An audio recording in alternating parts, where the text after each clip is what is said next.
Hi there. Sorry, that was an extra long starting in thing. And it's made me remembered me.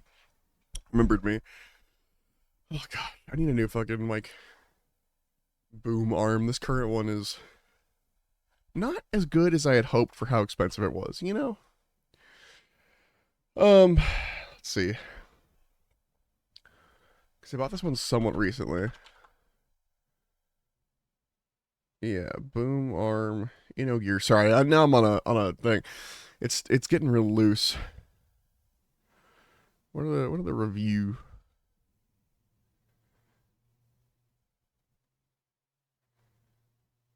Bolt that attaches to the microphone. No way to spin the bolt.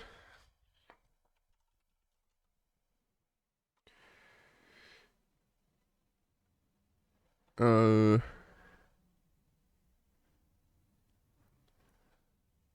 no one else is having my exact problem. I just went looking. So it's just a me thing. Anyway, the the thing that holds the mic on has an Allen wrench screw that is constantly undoing itself, and I think that's because I move it around a bunch. But who knows? I'm gonna put the music back on. Okay. So you'll notice this is a basically entirely blank Obsidian file. Basically entirely blank. It is not actually entirely blank. You'll see I have two folders here, backlog and retired. They're both empty though, so it's basically blank. The goal today is to go through, I have about 45 characters in my D&D Beyond list. Now, not all of them will stay. In fact, I'm going to make a, just to keep my own, I'm going to still sort those, the ones that are dead, quote unquote, the ones that I'm, not dead, but like, hold on, let me explain a little bit better, and then we'll get back to this. I have several kinds of characters, one of which are characters that I've played in a game before and I have no interest in playing again. Those are going in retired. For any characters that I have in the backlog and I've never played, or I've played once and I want to play again at some point, those are going into backlog. So anything that's like, the next time I need a character, I can just pop up in the backlog and see, okay, what characters are available for me to play. Not that I play as a player that often, but that's the gist. Then the graveyard section is for characters that I go, you know what? Actually, I'm never going to play this person. I've never played them before. I'll never play them again. I have no interest. I've decided to get. I'm no longer the person who made this character. Because I've been making characters on D&D Beyond for a long time at this point. And so I have a bunch of characters in here that are like, I'm not interested in playing anymore. So we're going to put those in the graveyard. The reason why I'm not just not including them is because what if one day I go, I'm like looking through a character, I can't think of anything, I look through the backlog, nothing, I go to the graveyard and I look and go, oh, you know what, actually, I did want to play that character. And I grab them and I put them into, you know what I mean? And here we have, active. It's for characters that I'm currently playing. I might even make a subfolder in the backlog. It's gonna be like high priority, low priority, but we'll get there when we get there. For now, shy me, the cookie. For now, we want to set up a basic file that's basically going to be the template for all of the character sheets. So we have character name. So we're going to make up a fake character here, or an example character, essentially. Character name.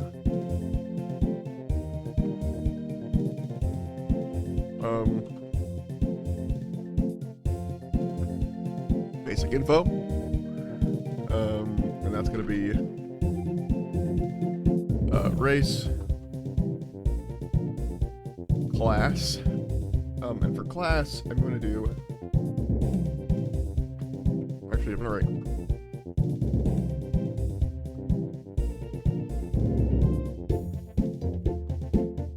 We're going to do sub menus, or not, or sub bullet points. I got my race and age, my class, and so I would leave that blank. D&D And then if something has a class in another area, we put like, you know, like what class would we use for that character essentially? Not what class are they, because sometimes it changes.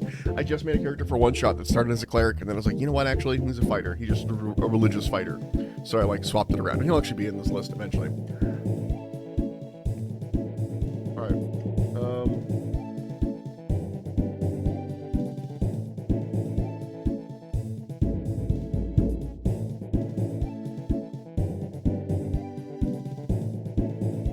I don't know. Just as like examples. I might just leave these blank. And I'll put other. Just like add your own.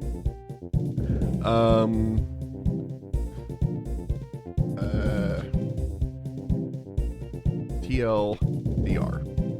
This is where I'll put a TLDR of the character. Actually, you know what? I'm gonna make TLDR its own category above basic info. See, this is why we do this early. So the first thing you see at the top,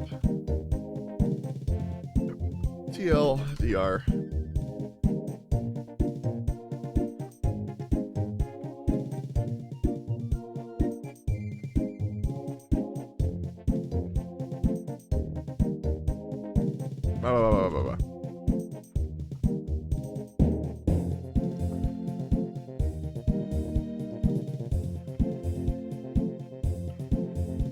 Can we make this bigger? Can I format this to bigger? No, not without doing this shit. Like if we did that, then we'll have the bar underneath, which I don't want. So one sentence TLDR.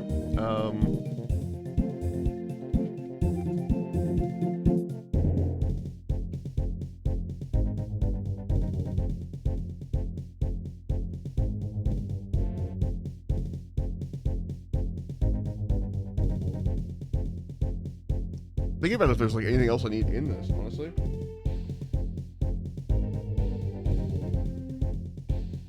I don't think there is.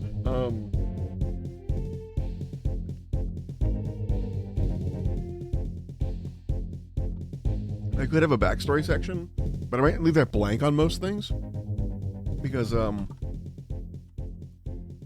like, if I have a backstory section, that implies that every character has to have an existing backstory, kind of thing. And that's not entirely true. Like, you can have a really good character without having your backstory laid out, and you might want to, like, do something with your DM. So instead of backstory, let's do,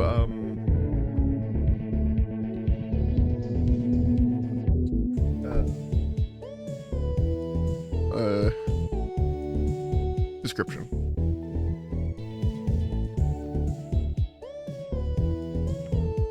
Yeah, we'll leave it there, and then we'll do the description in this style. We'll do, quote from character, and then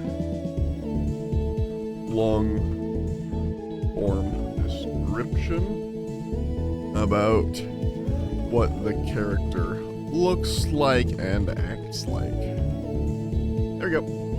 This is our template.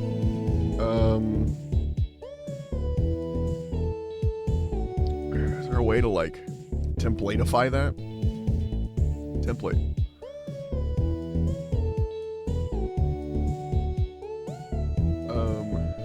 New folder. ZZZ admin. Put this in there, and then we have template ZZZ admin.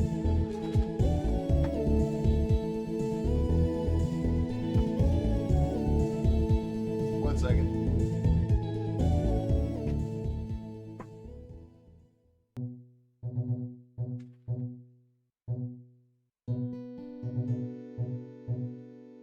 My cat's knocking shit over and I had to pick it up. Alright. So, yeah, template folder, and then we can go, excuse you, insert template, character name. Where'd that go? Or does it only go in one place? Hold on. I go. character. Yeah. Insert template. I guess because that's already in here, we can't. Okay. Well, whatever. It's fine. I'm also gonna put any images I want to put in there, which I might put an image in for each, or for ones that have it.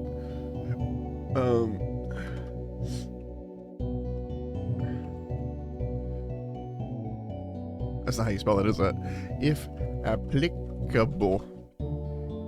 APPLICABLE. I'm correct, actually. That's surprising. Okay, so, let's duplicate this. Can I create like 1 billion copies? I'd like to duplicate the file like 45 times.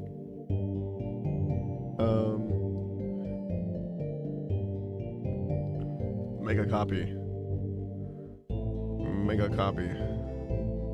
Not 2? Make a copy. Oh my god. Okay, no, this is getting out of hand already. We're just gonna start with the first character, and then we'll make more copies as we need them. So, first character is one of my first D&D characters ever. Actually, my first character ever, my first 2 characters are missing from my list of characters. I'm gonna put them in. Actually, I don't remember what the first one's name was. Oh wait, yes I do. Derikos. This guy, he's fucking retired. He's so retired. 1 Tenson's TLDR. Demon possessing a tiefling body. Tiefling body. Semicolon. Basically guts. Okay. So this is the very first character I ever made. Yeah. It's been a long time since I've played him. Like 2013. And it's very clearly like an 18-year-old's fucking like, oh, he's a demon. He's actually like, Tiefling is IE, right? Tiefling, I should know this at this point. It is! Class. Other.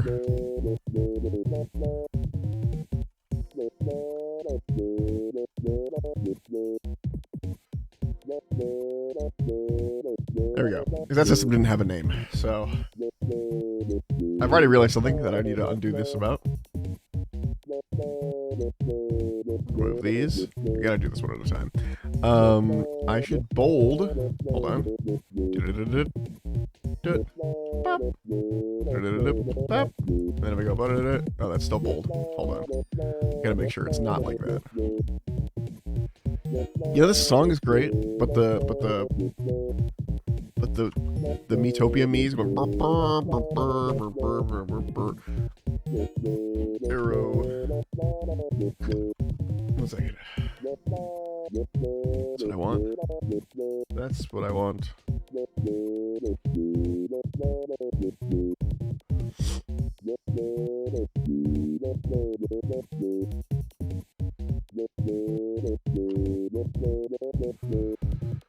Okay, and then we go to the backlog. Wait, did I delete him? Oh, retired. No, he's in the retired. He's in the retired folder, and we redo that here because I didn't do it originally when I duplicated it. But this makes it a little easier to read because this just looks like a wall of text otherwise. And it will help, actually, if I do... Actually, let's just, for the specific characters, we'll just delete the ones that aren't in use. You know? Like, he was in D&D, he originally was D&D 5e, and then a dude, the guy he was in the game he was in, was my friend who was doing, like, hardcore, homebrew, like, classes and world and whatever, and I ended up as, like, a different thing. I don't remember anything Derikos ever said. So let's give him,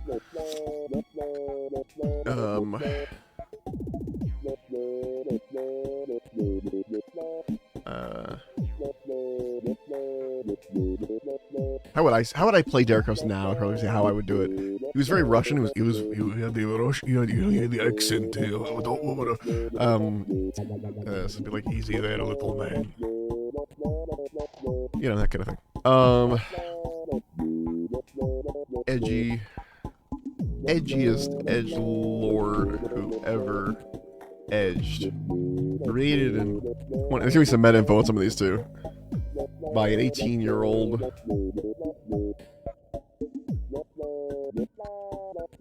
An 18-year-old version of me.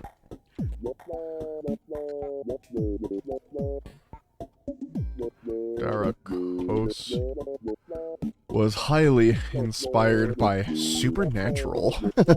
God, fucking mildly cringing in my body. The twist I thought was so twisty about him was that the demon chose to possess a tiefling, thereby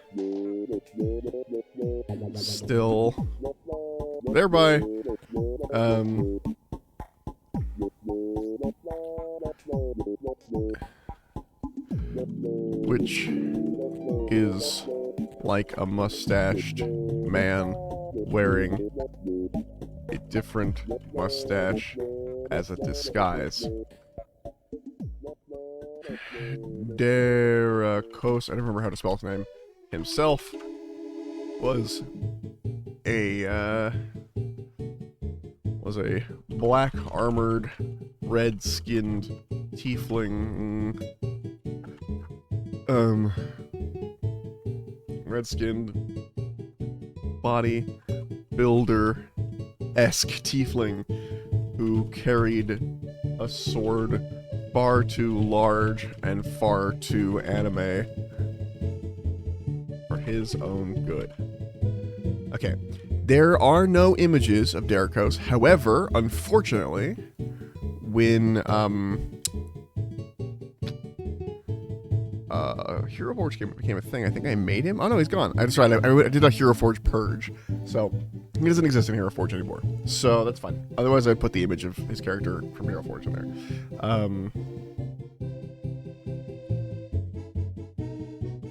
Yeah, not applicable. Cool, we're done with him. I want to move past the cringe ones as fast as possible. Okay.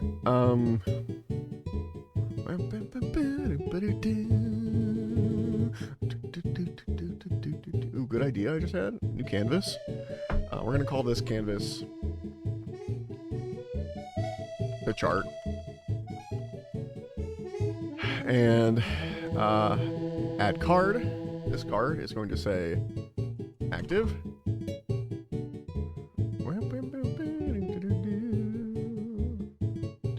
Can I not, like, center this? Center this? Format? Hello? Paragraph? Heading? Yeah, you know that works. Here, give me one more second.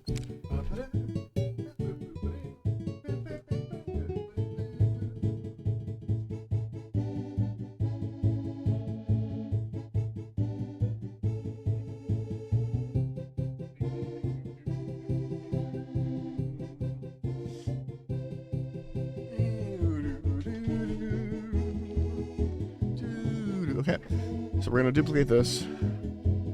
We're going to change this to say,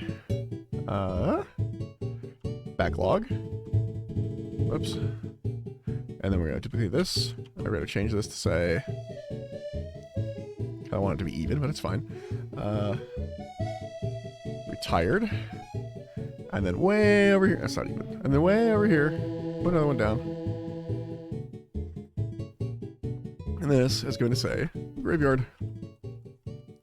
I know I have the folders, but this would be a nice visual representation of who is what and where, and will probably give me, so if I add note from vault, and I go to retired Darakos, there we go, very quick little bonk, we drag this over here to retired, and there we go, and we'll just line them up down the list. Let's recolor these. Backlog is yellow, Retired is red. Graveyard is purple. Now you could say Graveyard and Retired are the same thing, but Retired are characters that I have played before. That is the distinction to me. Graveyard are characters that are just like completely thrown in the bin, but they're there just in case. Okay, my second character I ever made was a paladin, a complete opposite. I basically did a swing of, like, there's that saying of like, oh, your first character is blank, your second character is blank, or whatever. My second two characters, when I read that originally, what was it? D&D. Your first character is idealized yourself. Second is yourself, or something like that. I forgot what it was.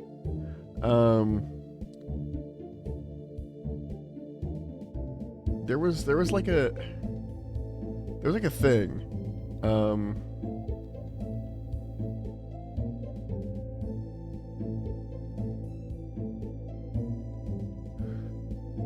There's like a thing where it's like every player's first character is like, you know, a reflection of themselves as they wished, and then every person's second character is a reflection of themselves more truthfully. But no, I forgot what the exact. That's not actually it, because that wouldn't match for me. But I remember when I read it, I went, that matches. My first character was like edgy, and my second two characters were very goofy and much more like me getting to explore fun aspects of characters. I really went. The original Derikos was not really a character. He was like more like a we'll make it match the column. Derikos was more like a what if I was cool and edgy, you know, which I'm not. Not in the slightest. So yeah. That was the, that reminds me. Frosty Tools. I want to shut off the bot for a bit. Sorry for folks who like the bot. I am going to turn off the auto message. I'm just going to delete that one.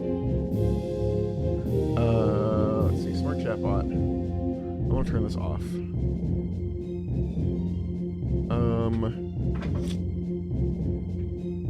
Stop it, dude. God damn. Sorry about that. Cat is being mischievous. Okay, shoutouts, yes. What we don't want is lurking, yes.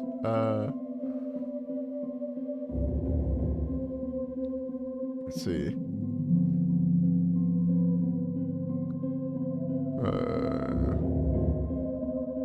No, it's early access feature. It's not what I want. This. Let's turn this off. Mid-roll ads. What does this do? No, wait. Baseline message. And then disable chat recap. I still want the, like, hey, baseline message.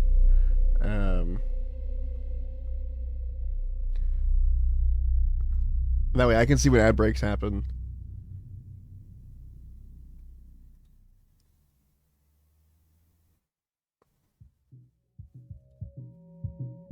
And you know what? I'll keep this one on. We'll try that one. I'll just turn on something else. Oh, hell yeah! Too loud. But hell yeah.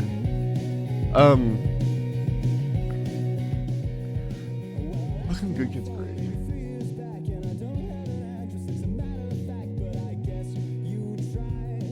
Okay. Derikos. Anyway, he is gone. He is retired, dead, maybe. Anyway, my next character that I made was a complete opposite of Derikos. So we're going to make a copy. This chart should go in admin. Is this in admin? Okay, we don't want that. I'm going to make this here. This one in admin. I'm gonna rename this to copy. Okay. Alright, make a copy. Don't tell me no. These songs are so much more intense in person, by the way. They're good, but it's like way. This is like ha ha like Like it's kind of sad, it's kind of good, and you know, like it's like yeah, it's very like upbeat though, but in person it's like whoa, okay. Okay. My second character ever was a man named Roderick Dragonsbane. Now, unlike Derricos, who didn't have a last name, Roderick Dragonsbane is a character that I love still to this day. He is a character I would love to play again someday. So he's going in backlog instead of going in graveyard because I really would love to play Roderick again. I miss him. He was basically, if you watched or read Harry Potter, there's a character named Gilderoy Lockhart, and he is a sham. Spoilers, sorry. He's supposed to be like this crazy good wizard, and everyone was like, wow, oh my god, if only we're good as Gilderoy Lockhart or whatever. Roderick Dragonsbane was kind of based on that, but I didn't remember Gilderoy Lockhart existed. So I came up with the idea separately, and then went, oh shit, this is just this character. Whatever, it's a good character. So, essentially what he is he's a paladin who is actually a paladin. He can do some paladin things. But I think if I were to play him again, I'd play him as a fighter instead. A fighter with like an acolyte background or something. So he gets one or two like paladin-esque spells, you know, like something that's like, ooh, maybe? So he can do something occasionally, but well and truly he is just a fighter. Because he wanted to become a paladin, and then he failed in his attempts to become a paladin. So, TLDR, failed paladin who uses his high charisma to lie about being a paladin. One of my favorite world-renowned, and you can tell I like this character because Roderick shows up in everything I do. Roderick is like my if I were if I made a lot of games, Roderick would be in every one of them. Or if I made a lot of like books or you know, TV shows or whatever, Roderick would for sure be in them, just because like I like his character. You know, I like the idea of this dude who's like, oh, everyone knows him as like he's the great paladin, and he's always that way. Like in all of my, every time he comes up, because he's come up in a couple things that I've written, he is like, you know, Roderick Dragonsbane, and he has like this is my sword, justice, and my shield, mercy. You know, that kind of shit. That's his whole style. He's a human. So I should fill this out while I'm talking.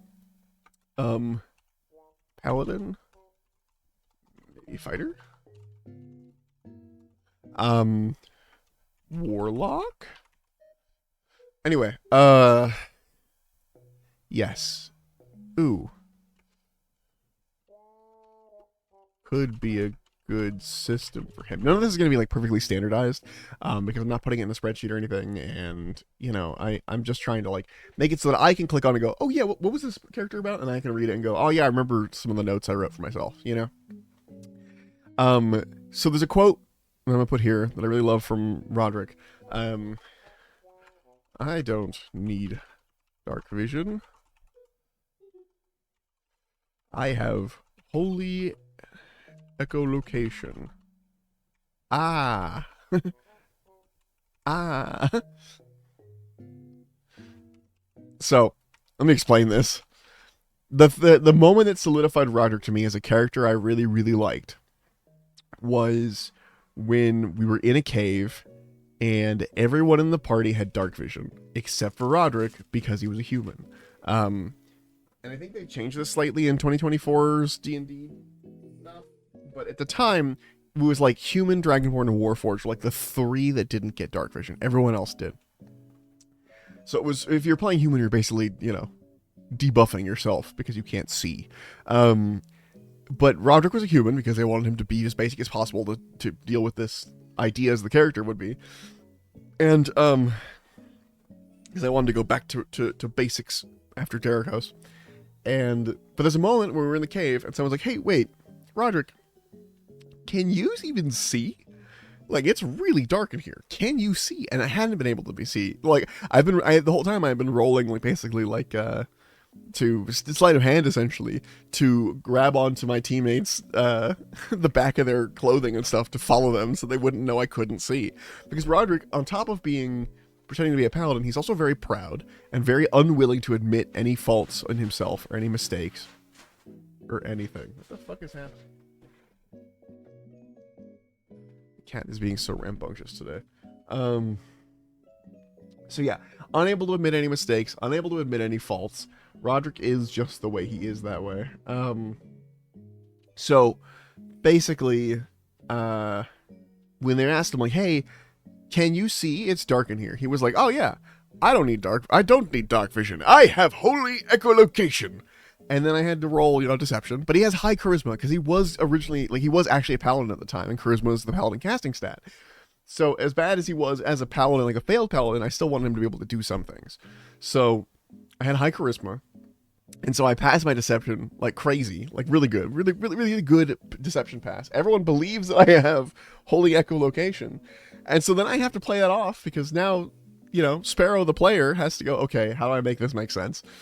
Or not make it make sense, but how do I, relieve the tension of I just clearly lied to my teammates for nothing? So basically how it goes is I have holy echolocation. Roll, they believe. Ah! Yes, this way. Like, and it was great. And that to me, like, solidified the character as like, yes, this is a character that I want to keep and stuff. And so he's shown up in a lot of like things that I've written, and he's been main character. He's been a main NPC, sometimes a villain in some like things I've written too. Because of his like general incompetence, he I don't know why that was so hard for me to say. Incompetence, his general incompetence, makes him, and his pride makes him unwilling to basically admit that he can't do some things to the point of being a villain, So it's been fun. He's a fun character, but I would love to play him again as not a villain, as just a guy who's trying his best and failing, or is pretending that he's doing his best and doing really good at that. I don't know.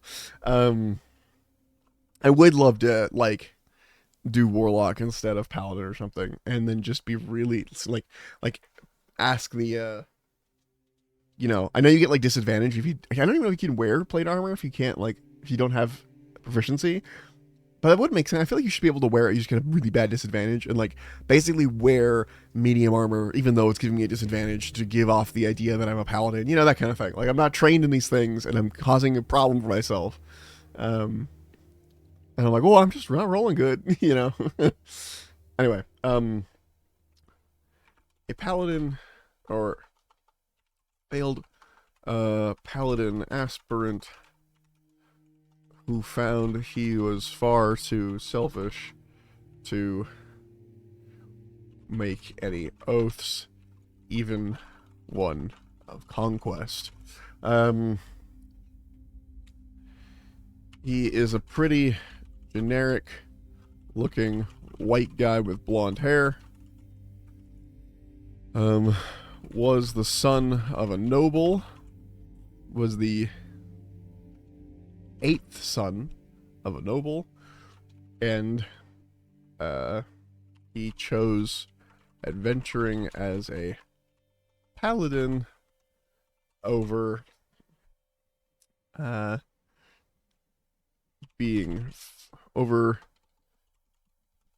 forced into a priesthood of some sort. I know, I spelled priesthood wrong. Why did the music stop? Oh, it didn't stop. It's just really quiet. Elden Ring. And this one's fine. Whatever. Failed paladin aspirant who found he was far too selfish to make any oaths, even ones of conquest. He is a pretty generic-looking white guy with blonde hair. Was the 8th son of a noble, and he chose adventuring as a paladin over being forced into a priesthood of some sort.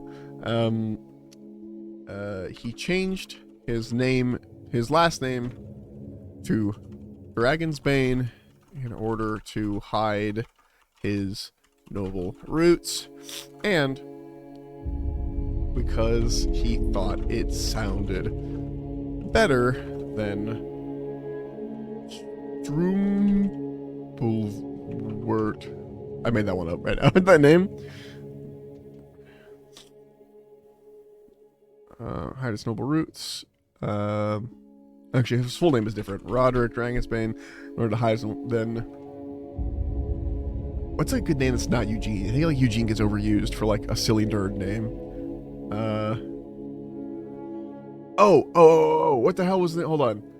George Washington. They had hold on. Family tree. I want to see. Here it is. Okay, I pull up this family tree. No, someone did a video about like what would happen if George Washington was king, like who would be king now, and there was a couple of Spotswood? No, Bushrod. Bushrod Strumpelvert. Or Strumpelvert, depending on how German he is. Cool. That character goes into backlog, because despite having played him before, and despite, you know, it being a long time since I've played him, he is a character that I do like a lot, despite him also being my second character. And I'd be willing to play him again, because I really only played him in like 1 or 2 sessions before that game fell apart, and I miss that character. Again, so much so that he's in everything that I do. Okay. Make another copy. Make a copy. This is the third character who came about at the same time, roughly, with 2 different DMs. So this guy, he is originally supposed to be, yeah, no, he's got a long name. He was originally supposed to be like, you know, in Star Wars when Yoda is being a little fucking weirdo and like stealing Luke's food and hitting him on the head and running away, you know, that kind of thing. Like he's like this wise old Jedi and he's doing the like, I'm a little gremlin kind of thing. That was the idea behind this character. But this character is a perfect example to me of, is the perfect example of, and I'm going to put their full name in every time. Zook is going to get a long one. The perfect example of a character who does, like, what happens when your character hits the tabletop? Like, how much they change. So originally he was Yoda when you first meet him. Very goofy, very silly, but like, not, Sorcerer plus Wizard. He multi-classed. I multi-classed. He wasn't like, I don't know how to put this. He wasn't that. As soon as he hit the table, Zook became just a little tiny, like, deadhead. I don't know, like, constantly eating mushrooms, just a little bit, like, not quite paying attention. He's an old man. He was just there to have a good time. He didn't care really what he was up to. This one actually does have a picture. First of the list, I can grab an official image. If I can find it, honestly. No, okay, wait. Cold storage, D&D stuff. Is it in here? My character art? Okay, here's some art from some of my characters, but I don't see the Zook one. Do I not have the Zook one? It's on Pinterest. I can go grab it real fast. It's gonna be like a low, it's gonna be like a low quality one because I'm grabbing my own file back off of Pinterest, but I'll have to go do it. Hold on. Because I don't know where he went. Well and truly, he's gone. Me, D&D characters, because I also have Pinterest boards. Ooh, that'd be a good link to put in here, like the Pinterest board for that character if it exists. You know, we're gonna change this. Media links, if applicable. There we go. That way, if there's like a Pinterest board, I can put it. If there's like a Spotify playlist, I can put it, because I've done a lot of those for some of these characters where they all have like things. Not all of them, obviously. But a lot of them.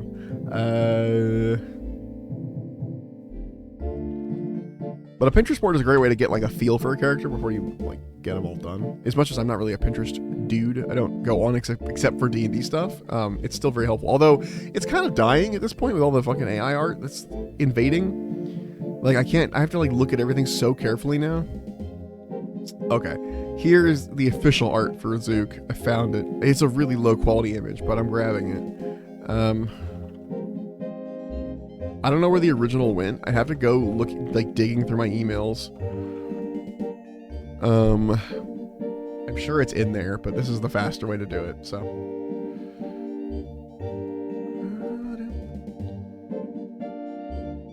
Oh wait, I think I found a higher quality one as soon as I put that in. Hold on. This is the wrong character. Who is he on? He was down here. Zook. I'm not used to seeing the whole name written out anymore. You know what I might do? There we go. Higher quality-ish. I'm gonna change this so it just says Zook, and then I'm gonna put that in the quote actually. So how did the name come about? Basically, there's a name generator at the back of the 2014 Player's Handbook, and I said, just grab a bunch of these names. Like, don't roll for them. Just grab the ones you find are funny. Make it really long.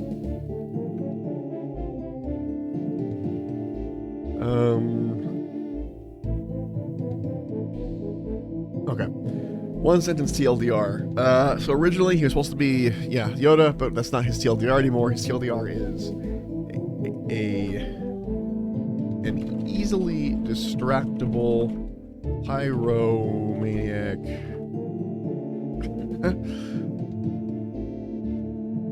Is Deadhead 2 words? You guys know what I'm talking about when I say Deadhead, right? You're talking about, like the old fans of the Grateful Dead, you know?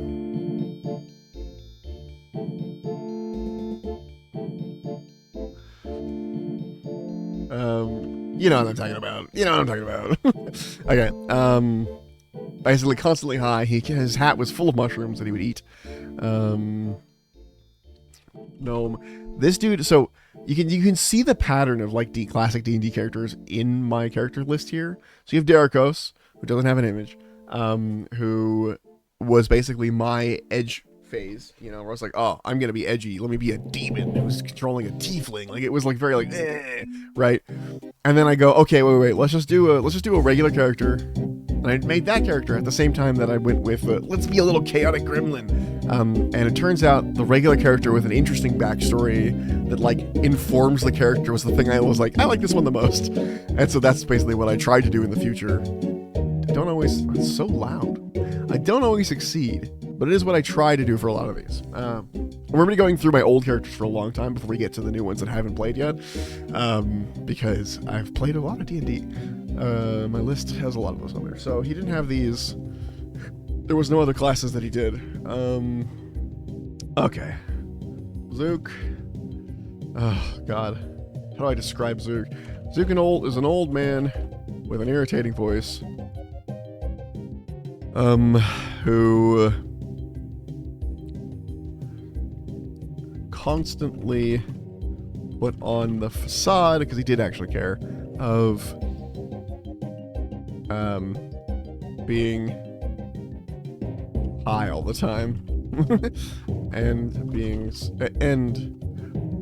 of being super apathetic to the world and the dangers therein. Too many words for one sentence, but it's fine.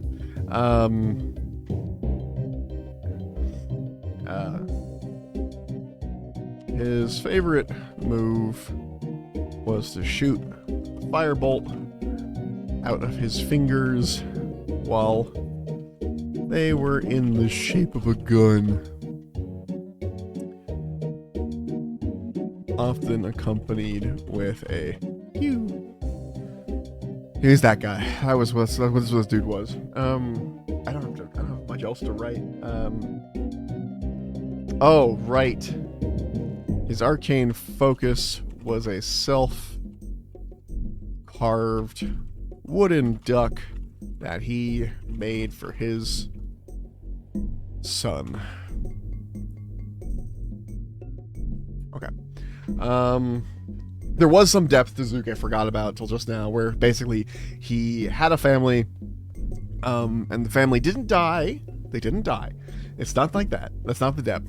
The son basically was upset at him for he was part of there was like a forest gnome village, and he was part of their like magic council or whatever, and so he never had time for his son and was never at home, and so the son got upset and left, essentially, to become an adventurer. And his becoming an adventurer was him telling gnome wife, hey gnome wife, I'm gonna go out and find our son. I'm gonna have to become an adventurer in the process. It will be dangerous. I might not live through it, but it's important. I at least apologized, or at least admit to my son that I have ignored him for all these years, and so he was out on that sort of mission. And hence the wooden duck, because in my backstory that I'd written, 10 years ago at this point, Zook had basically his son, who had a different name, who will come up. I did play his son briefly. His son threw the duck down because it was like a thing he had made for him when he was a baby, as like a symbol of like back when his father had the time for him. He like threw it down and broke it on his way of storming out of the house, and so Zook repaired it and is carrying it around to give it back to him, basically. But it's also his arcane focus that he's using because it helps him get his sorceress powers out. Anyway, he's going in retired. I will never play Zook again. He's fun, but he's a little too much of a chaos gremlin for me to be interested. All right, we're gonna open up the chart. In fact, I might pin the chart over here. Nope. There we go. Pin the chart. Let's add notes. We should do this after every character. I forgot. Backlog. Roderick Dragonsbane. I'm gonna do enough to fit their TLDR in there. That's the goal. Fit the TLDR in. Worry about they're going to be different sizes because some TLDRs are going to be longer than others, but they're mostly going to be the same because of one sentence. And then we had a note from Vault. This is going to be Zook retired.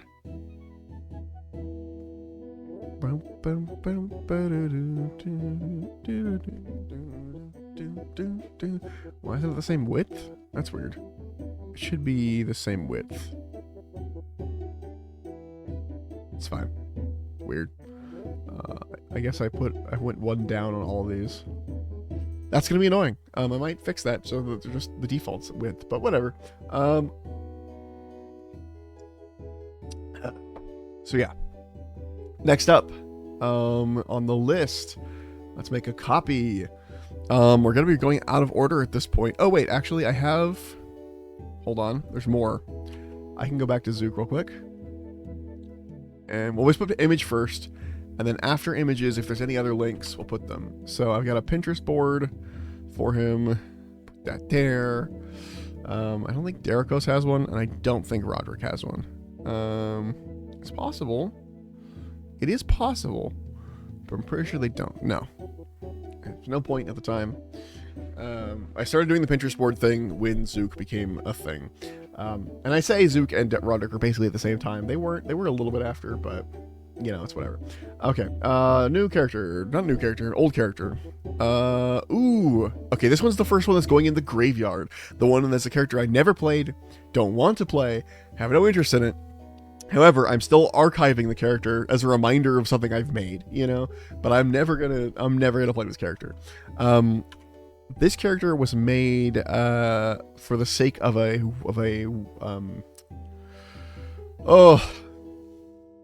my very first West Marches game I tried to run.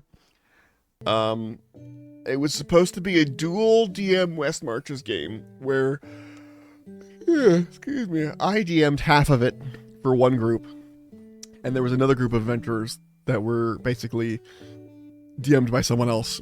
And so I would have a character along with him having a character. We only played one game, and it was one game that I DM'd, and then we never played any other game. So this character never got played, and quite honestly, I'm quite fine with that. I had no real interest in that. Okay. The TLDR, though, basically was, what if man, but wet? You know what? That's a stupid TLDR, but I'm keeping it. He was a water ganassi. Hence, what if man but wet? And his whole thing was like, he was a druid, but he was a druid of like Circle of the Land, and all of his animals were like kind of like water themed. His name's Agua.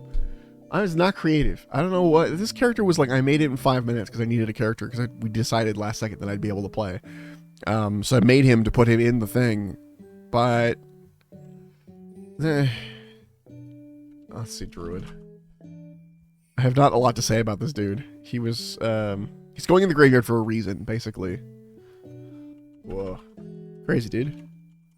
And that was his thing. He was kind of like a surfer dude. Like, his entire thing was like, oh, yeah, bro. That's fucking cool, dude. a surfer bro who always looks like he just got done surfing.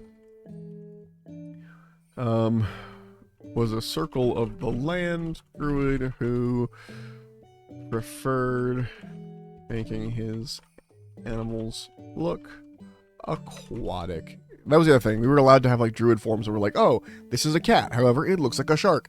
You know, that kind of thing. Like Jeff. You know, Jeff the land shark. That was the kind of like vibes we were doing basically. Not a lot to say on this guy. Mostly just archiving him because I have to. Cool. We're putting him in graveyard. Chart. That was quick. That was an easy one. All right, add no. The graveyard ones are usually going to be pretty easy because the graveyard ones are ones I really, really don't care about. Purple. Make you smaller. Wait. Excuse me. I'd like to grab this. I'd like to grab this. Thank you. There we go. Okay. What if man, but wet? That's literally the entire idea for the character. Anyway, next. Mega copy. Dameron. Okay. This guy, I don't actually know if he's backlog or if he is, like, do I want to put him in backlog or do I want to put him in retired or graveyard? Because I never actually got to play him. I do like the concept. He's going to go in backlog. Okay. One sentence TLDR. A mercenary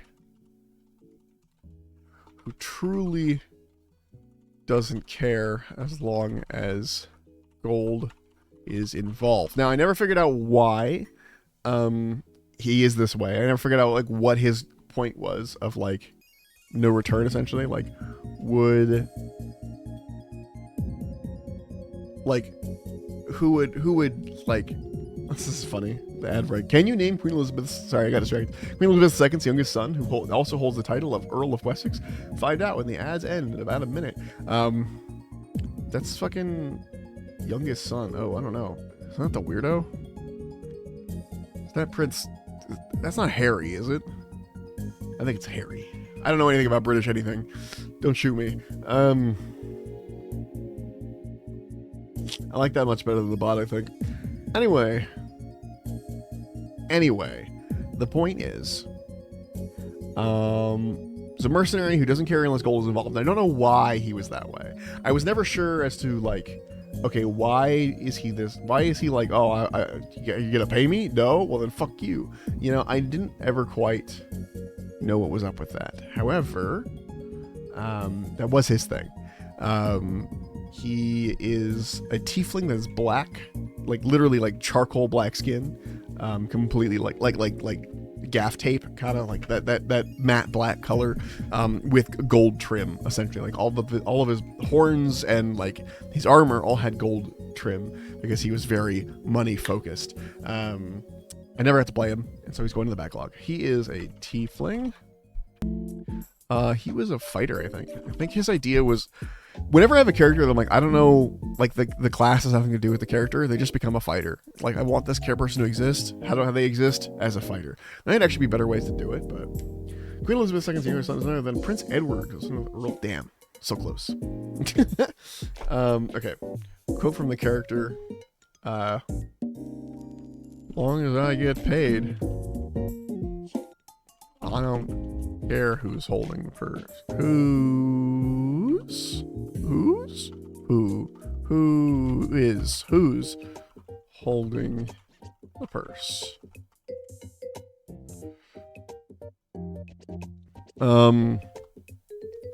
A true merc.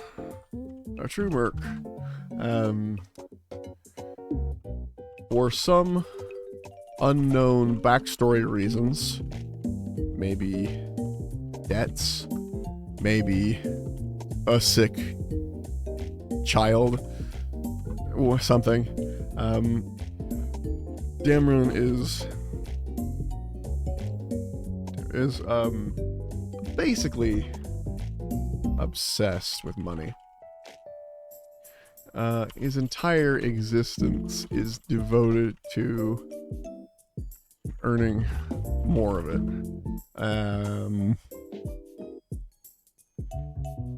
And he leverages his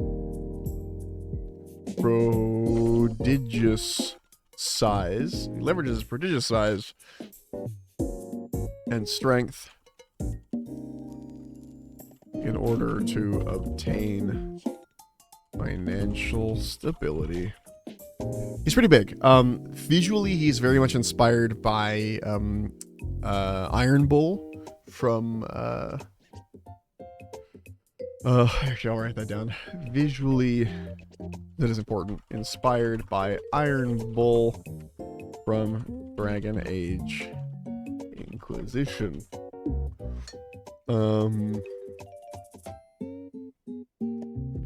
Does he have a Pinterest board? He might, actually. He does not. Okay. So, no media links for him. I think I might have some Spotify stuff for him. I'm going to put those in later because the Spotify has my name on it. Okay. He's going in the backlog. So, the chart. We add one more backlog. Get Dameron in here. Bo, bo, bo, bo.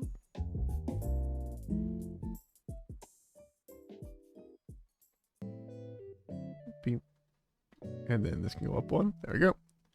Yeah, most of them are going to be roughly this size. Roderick got weird because Dragon's Bane, like, went down. Honestly, it's his name that's making it big, not the description. Okay. Also, I am looking at my D&D Beyond character list while I do this, and part of the reason I am doing it this way is because I'm deleting the characters that I'm putting in this archive, because I was using the list, the D&D Beyond list, to archive them, but there's no reason to do that, you know? Also, damn, Zook got to level 7? I think it's the farthest I've gotten on a character. That's never coming back, and if it does, I'll be starting fresh anyway. Okay. Basically removing any characters that don't need to be on D&D Beyond that I just made to make, you know? And from now on, if I want to make a new character, I can put it here instead of on D&D Beyond. Okay.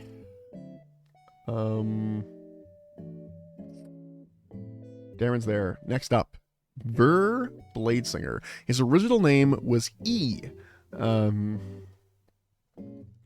And it was just because of like a riddle. It was like, ooh, I'm the third letter in blah, blah, blah. Like that. Like he's a clown. We're back to, this is back to what if I was edgy again.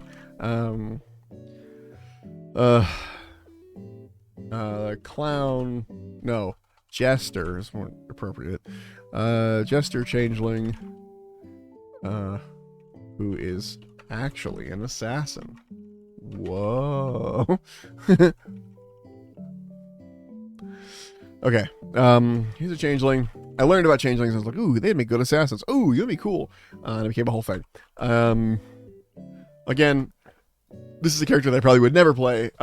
He is going, honestly, resoundingly in the graveyard, not even the backlog. Because the backlog implies I might want to play them again someday. The graveyard is not that. Graveyard is, this person is done.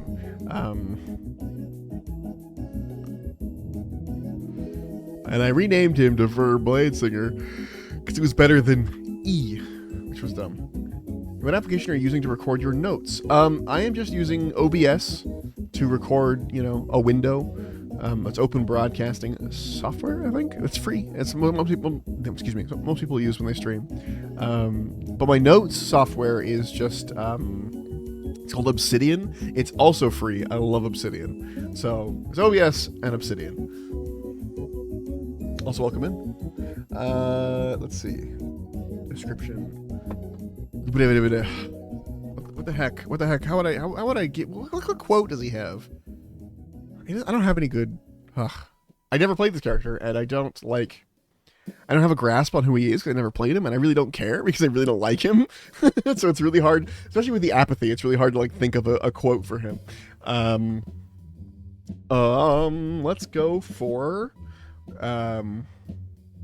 Here we go. We live in a society. Batman. It's not really his quote, but you know what? He's going in the graveyard. It does not matter. Long form description. Changeling jester who is a spooky assassin clown. Woo. You can tell by how much these notes are covered in sarcasm. You can tell how much I like this concept. I don't. He doesn't get a lot.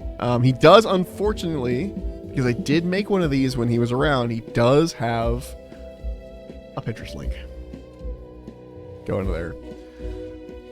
Okay, so Ver goes into the graveyard. Over here, pop a new graveyard in. Ver Bladesinger. Purple for dead and choking. Yup. There he goes. This will be a fun little list to like look at, and you can like zoom out and just see the names. It's cool. Alright. Okay, Ver's dead. Close him out. New character. Delete him from D&D Beyond finally. He's been haunting me. Yeah, here, I'll give you links to the two things, unless you've already got them. But, this is my notes program. And then this is my recording software that I use for, Twitch. They look very similar, like those links. They look quite similar. But that's basically the entirety of what's happening right now. Okay. Okay. Oh, wait, you know what I can do? I haven't done this in a long time. Hold on. I know you're going to see behind everything for a second. Calibrate eyes. Oh, wait, no, I fucked it up. Hold on. Calibrate eyes. Your character will be on screen. Like here. Top right. Bottom left. Done. Hold on. There we go. Now the eyes move. I haven't turned on the eye moving in a long time. Don't like follow my mouse. Anyway. Let's see. Used to be a lot more drastic. Okay. Who's next? Halbjorn!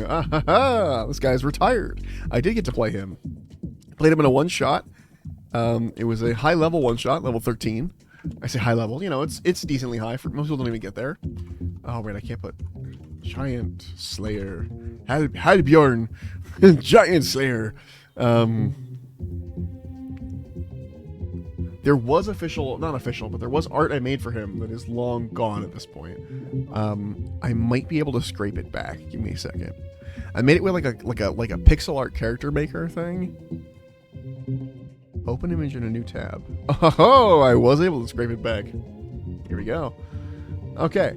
He was basically, what if I stole a bunch of video game stuff? So his design visually was, what if I took Aloy from Horizon Zero Dawn, made her a man. Step 1, make Aloy a man. Step 2, because I can't play it. Because at the time I was like, I can't play a woman, I'm a man. I don't care at this point. I've played many female characters now, and anything in between. But the point is, Halbjorn, he's here. I made Aloy a man, and then I gave him God of War axe that returned when you like did it back, because we got a lot of free reign to get magic items, and those are the magic items I went for. You know, I miss this pixel art character creator. I should pull that back up. It was actually really fun to use. Yeah, anyway. So, he was a human, I believe. Pull up my list again. Yes, he's a human. He was a ranger. He was, this might surprise you, a slayer of giants. So the quote I'm going to give is one where he killed a giant, and then he said there's a moment that everyone really loved in the game where he killed a giant, and when he does so, he's like 19 or something. Like he says like out loud the number that in the giants that he's killed. I think it was like 7 or something. It wasn't a lot. He's a giant slayer, but he's level 13. Like he hasn't done that many giants. So I'm going to up it for this. I'm just going to say 23. not it's not like 407 or whatever. Like it's like, you know, like 23. You know, it's fun. That was his whole thing. A one sentence TLDR. A Norse man with hand axes that return to him upon throwing them. No, this is not the TLDR. A man who just loves killing giants. That's actually better TLDR. This was a combination of what if Aloy was a man and also had Kratos' axe from at the time, new god of war.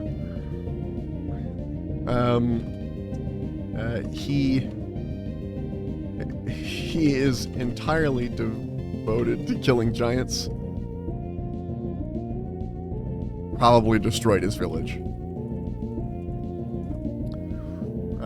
There wasn't a lot of backstory. He was set up for a one-shot. Okay. Okay. We're gonna put him in retired. He gets to sleep. He exists, but he gets to sleep. Okay. New note from Vault. Hjalborn. And everyone made fun of how many, like, J's he has. He's a Hjalbjorn. And so they would always, like, when they spelled his name, it would always be like Hjalbjorn, like a million, like, 10 J's in there. Man who just loves killing giants. Okay. It was going much faster than I thought it would. I should go in there.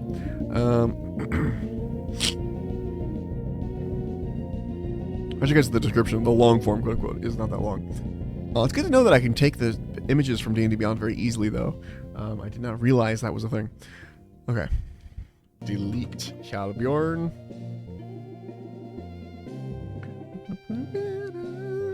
Okay, new copy. Make a copy. This is Whistler. Whistler's going in the backlog. Still one I want to play. Whoops, TLDR. That's the wrong. Kenku, but only whistles. It's like, well, thief. It's always IE for the Kenku thief. Kenku. D&D. Rogue. He didn't do these. Okay. Quote from the character.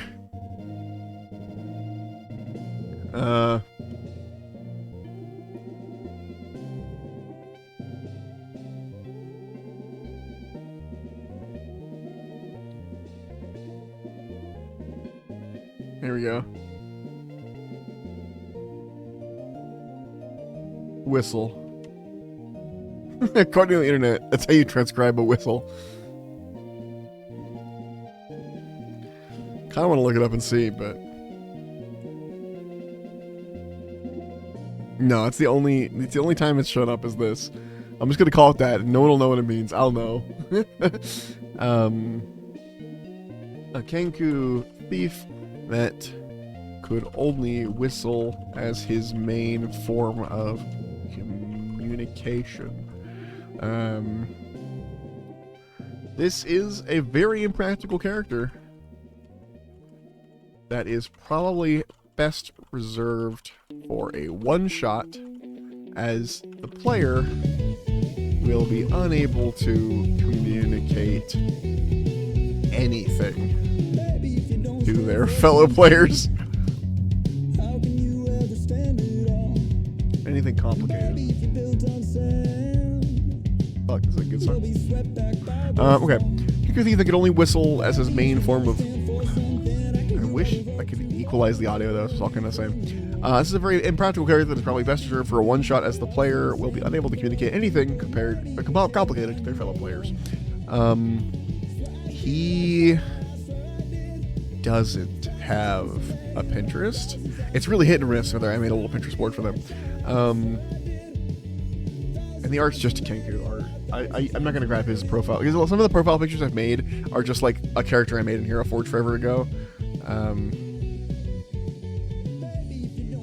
Oh wait, Dameron had a Hero Forge link. I can put that in. If they still have a Hero Forge link, I will grab that. But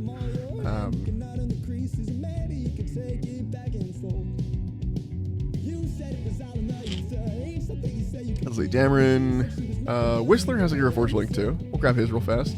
Don't save.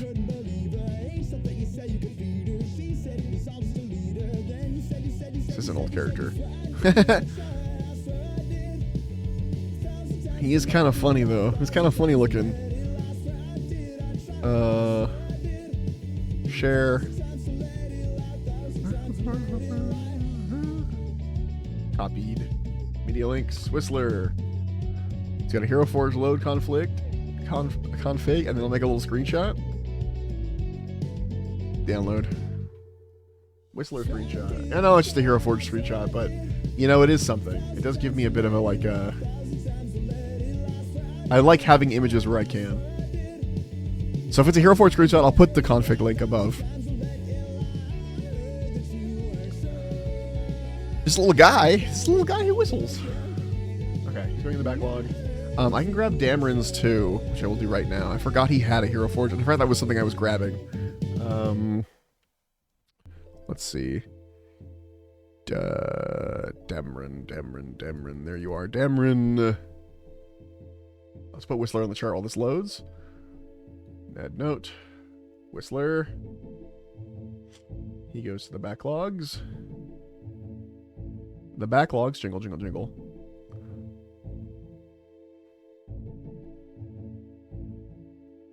Okay. And we make this yellow. Okay. I'm gonna have to rearrange this, I think, in order of interest. For backlog at least. But for now, I'm just gonna put them in order of making them.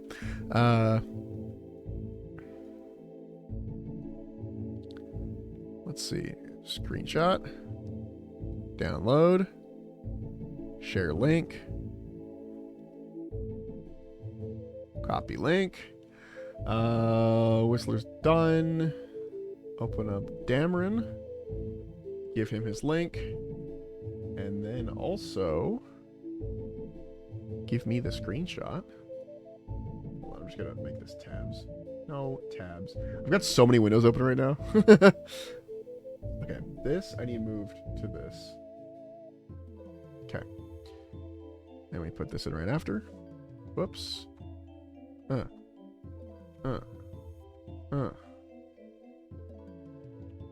Delete this one. Delete. Then these two. Nope. That's right. Control doesn't copy. It just doesn't cover things. We put this in admin and this in admin. Okay. So there, I got a Hero Forge link for the ones that do exist. I might go through and edit his horns to see if I can. Hold on. Is that possible?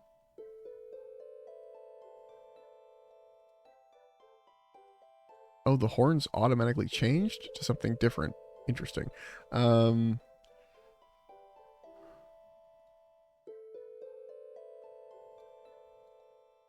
Oh, he's got these horns? Which horns does he have? Sorry, now I'm fucking around in Hero Forge. I do kind of want to change him.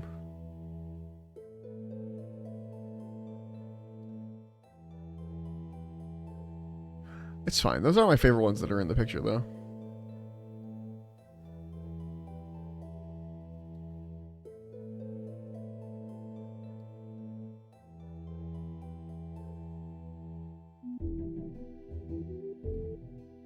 There's a lot of horn options now. Sorry, I just got hella distracted. Anyway, heroes, pull those up. Okay. And if there's a picture that exists outside of Hero Forge, I won't put the Hero Forge picture in. It'll just be... Oh, so I just realized I was covering up my chat. I don't think it really matters right now. Okay. Okay. Next up, Whistler is done. Dameron is done. Next is Kame. Did I keep the Kame model? I don't think I did. No, because I don't care about this guy. This guy's a graveyard guy. In fact, technically, I kind of just want to remove him without even putting him in here because he was made for a game that never went anywhere, and I didn't really care about him so much so that I almost don't want to archive him, but I'm going to archive him because that's what I'm doing here. So this is going to be a really fast one. Kame, old man turtle wizard. He was a wizard. He was a wizard. He was a turtle.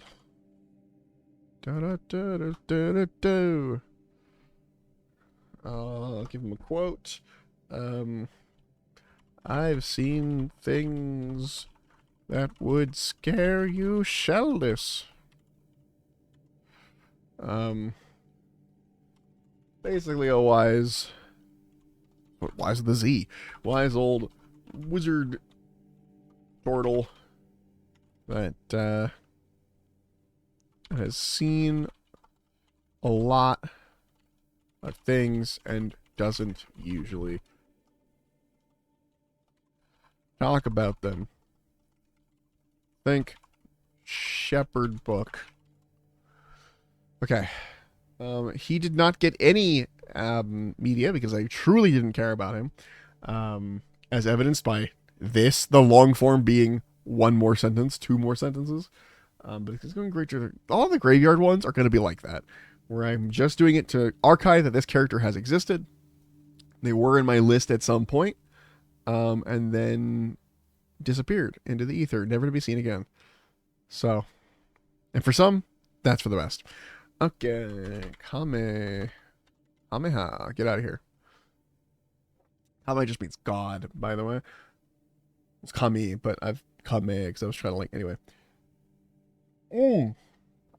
Okay.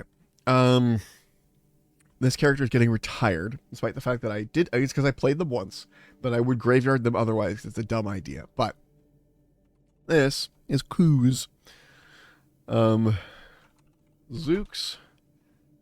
Well, I'm going to link him. Zook. Estranged son. Estranged son. Who really doesn't like his dad.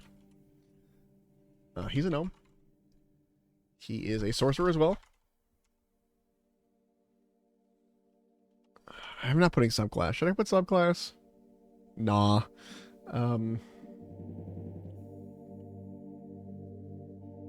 He doesn't really have any good quotes.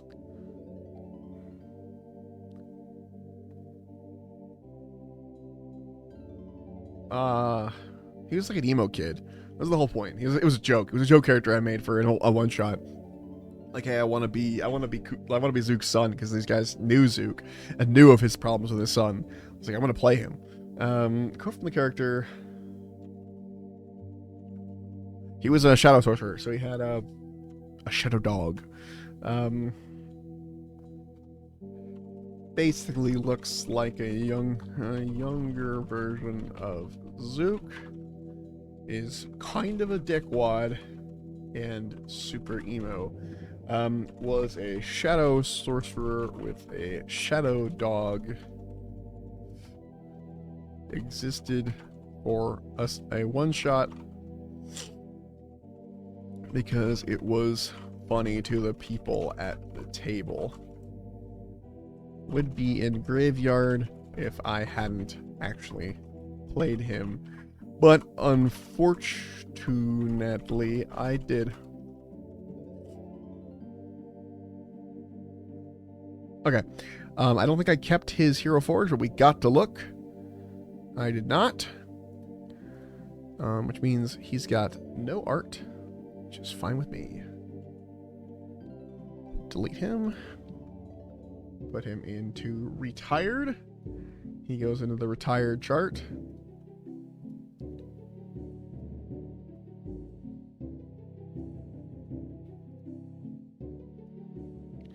I just realized these are not evenly spaced across the board. I'll have to play with that. Alright. And now look at this. Oh, now we have a connection. Oh, connection. The rest of them are not connected. I'm going to be honest. Ooh, we got another one-shot character. This was a level 20 one-shot. It was the first time I had done it. It was a lot of fun. His name is Wolf.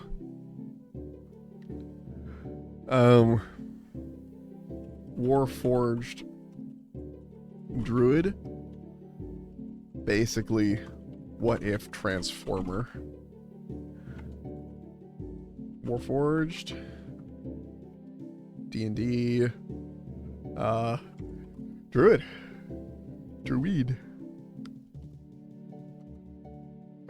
Yeah. So Wolf was basically just a Warforged druid. Spent most of his time in wolf form. Wow, crazy. We did a level 21 shot. It was actually a really fun idea. Fred Divine had us do a level 21 shot. I didn't explain any of it. We were characters that existed. We all had these crazy powers, all these abilities. We could just blow stuff up. And then it turns out our characters were just kids playing pretend. You know, it was a lot of fun. I really, really liked it. I kind of want to do it again.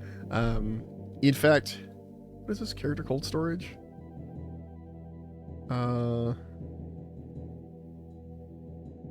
on. I'll open up my notes thing. You can't see this right now, but I am doing a thing.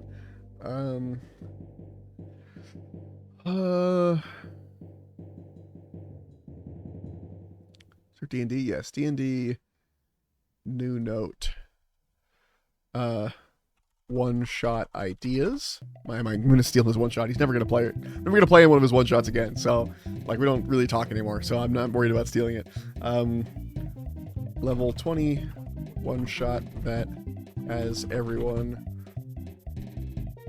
Oh, I wonder what shot that turns out to be a bunch of kids playing pretend in a sandbox desert environment. Sorry, you're totally not saying this, but then I had another idea just now at the exact same time, where it was one shot where the characters are playing an MMO. Actually, I like the twists. All right, close that for now. All right, Wolf, quote from character. Bark. Bark, bark. He was a warforged who preferred to stay in wolf form and was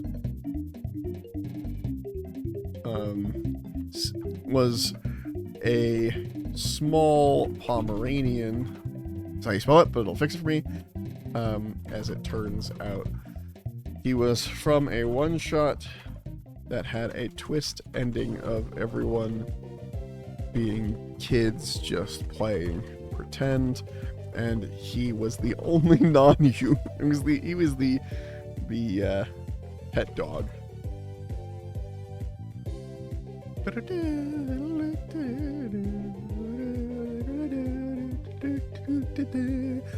He goes to retired because I did play him.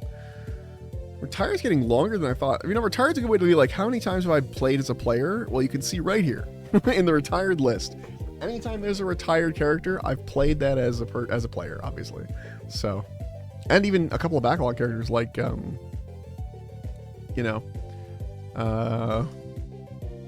Roderick.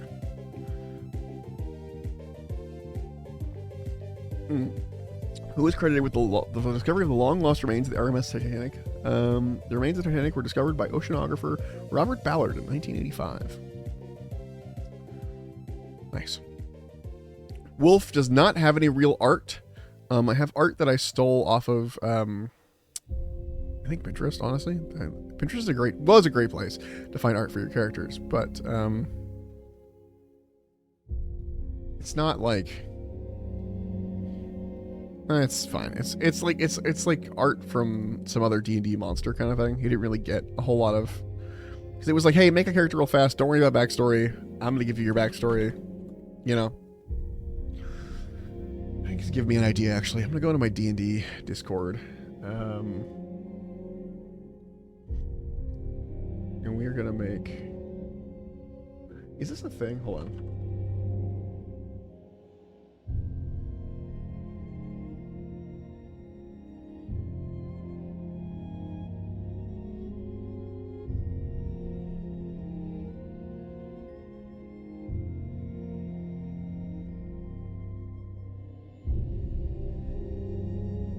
I'm gonna make its own category. Hold on. Create category.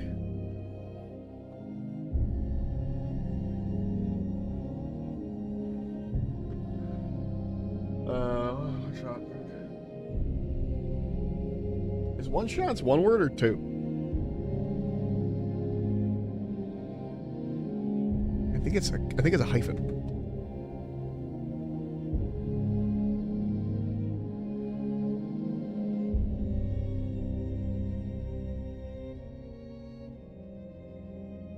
Alright, I'll play that later.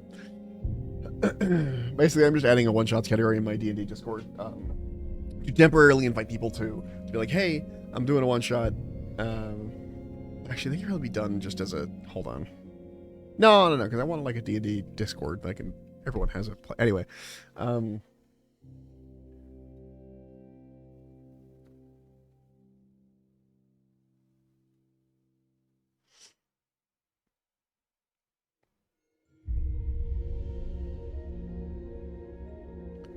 Yeah. Sorry, I'm thinking. Okay, his pet dog. And that was it for this, I think. So, Wolf is good. Let's make a new copy. Oh, another character that never went anywhere. Sentinel. This is my Warforged phase. There was a little period here where I was like, Warforged. Warforged who wants to protect his friends. Warforged. He was a fighter. A lot of Unearthed Arcana at the time, too.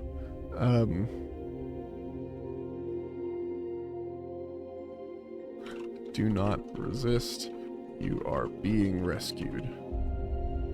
I know, it's a quote from another thing, but that's kind of his thing. Sentinel was kind of me just sketching a vague idea for a character, and was not a character I really ever wanted to play. He is just a basic looking Warforged in armor who was once a soldier. He has a thing about protecting the innocent, but is very naive and isn't sure who is and isn't innocent most of the time. Okay. He goes in the graveyard, because I'm never going to play him. Really, literally, he was basically, I was like, hey, I have this idea for a character who, like, really wants to protect people, but doesn't quite know who needs protecting and who doesn't. Let's make a Warforged so that, like, confusion makes sense, and then let's give him a thing. But then I kind of immediately was like, I don't actually care for this that much. And he got forgotten about. And has been languishing in my character list for a long time. So we're removing him. Now that he's been archived. Okay. I'll just copy this. Okay, I'm gonna copy. We're gonna call this one Varth Freeblood. Ooh, hey. This is a long time character I wanted to play that I never got to play. Basically, pirate in an abusive relationship. He is a human. His class was a rogue. He was a swashbuckler.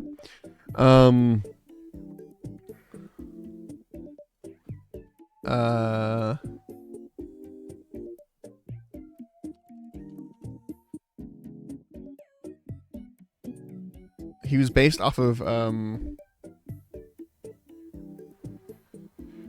song by Bryce Fox called Horns. His entire thing was basically based off of that, like his entire backstory. I wanted a pirate character. I didn't know anything about him, but then I was like,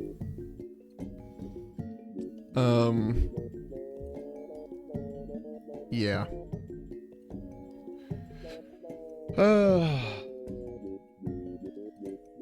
Here we go.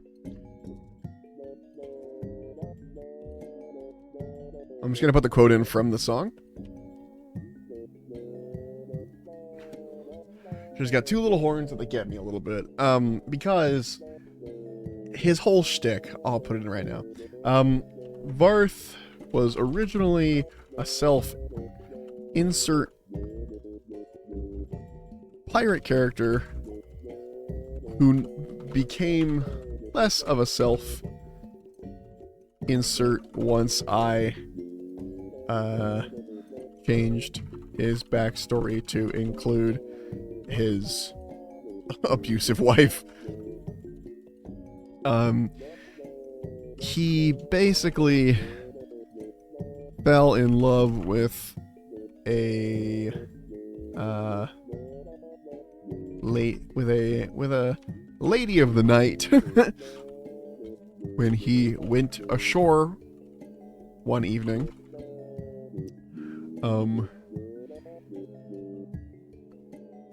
He stayed and married her, but she was unhappy once he ran out of plundered gold.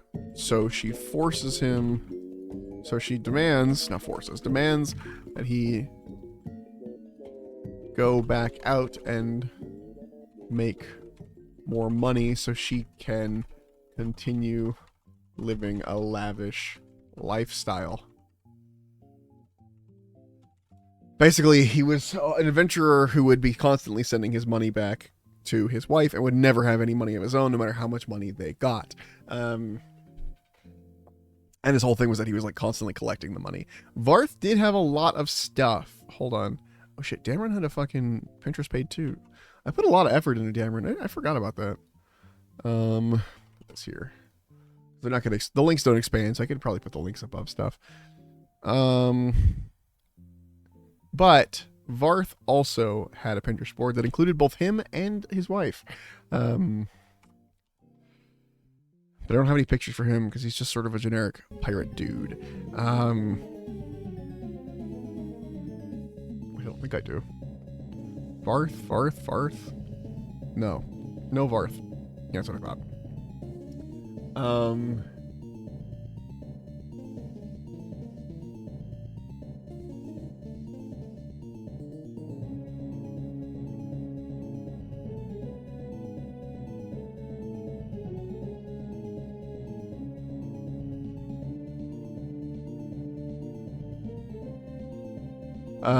Okay.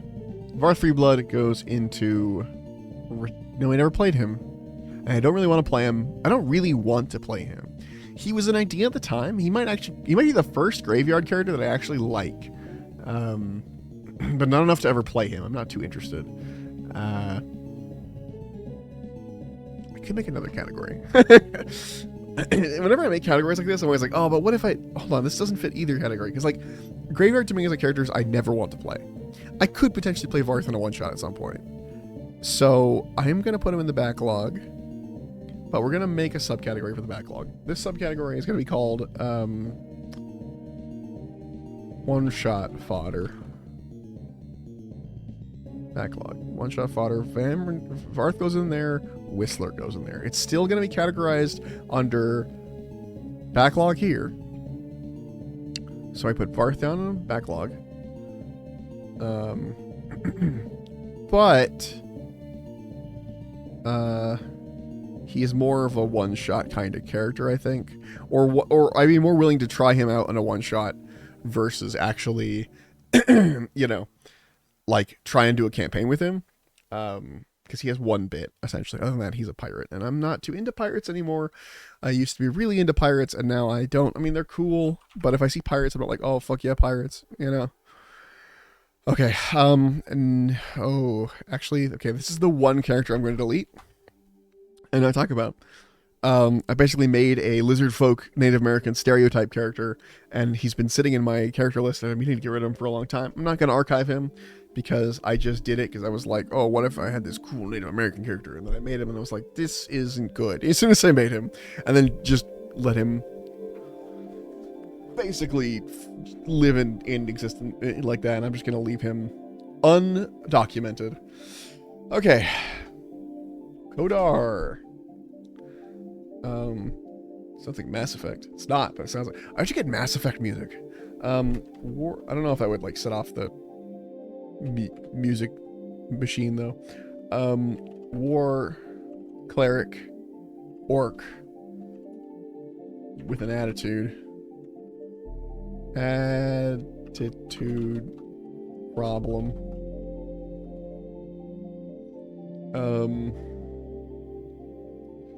Hold on, I'm gonna grab a.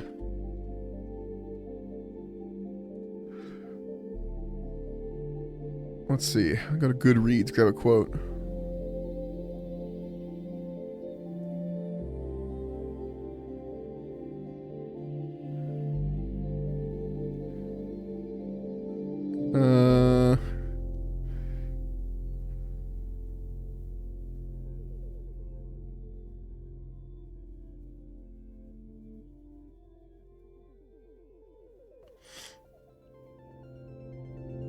I want. Let's see.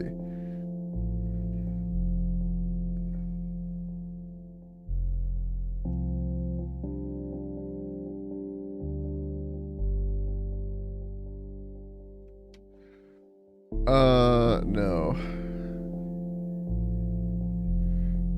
Here we go. Here's a quote for him. I'm stealing a quote from Angron.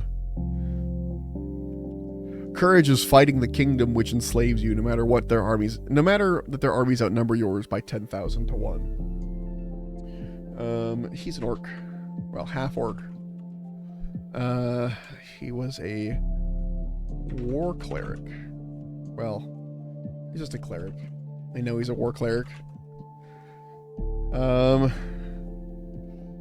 My attempt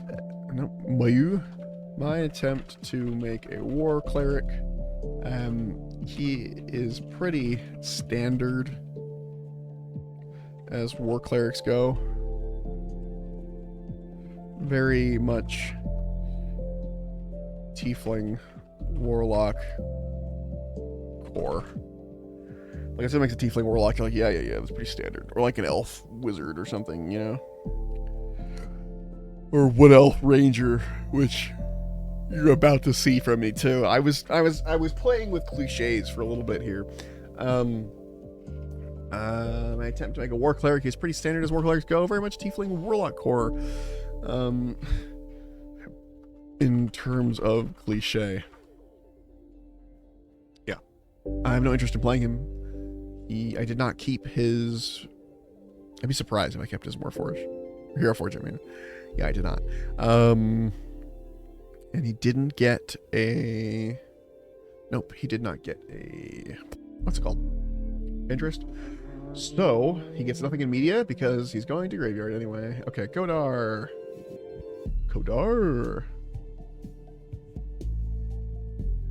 Yomp. Purple. Look at that. Look at that.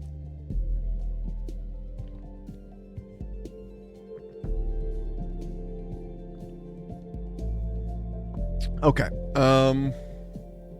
Who's next? Fox. Ooh. We're moving through at a decent pace, by the way. We're only 2 hours in, and we've gone through like 15 characters. That's pretty good. There's a reason I wanted to do this as a stream, because it was going to be a long process, and I figured I might as well stream it. Especially because I said I was going to stream. I wound up keeping it up for the lack of streams the last couple days. Thank you for the hydrate me. Okay, Fox. What is Fox? A young man raised by bandits and is being chased by them. One sentence. Okay. He is a. I'm gonna specify that he's a wood elf and not just an elf. And he's a rogue. Whoopsie daisy. That was too much deleting. What the hell is the name of that? He's also inspired by a song. I have a couple of characters that were entirely inspired by songs, but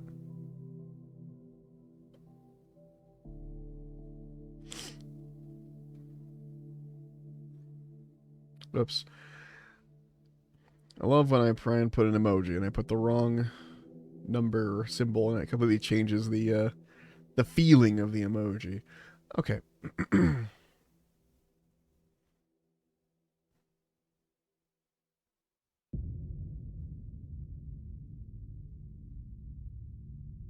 Wolf. No? The hell was the name? The Wolves. That's what it's called. JJ and the Pillars lyrics.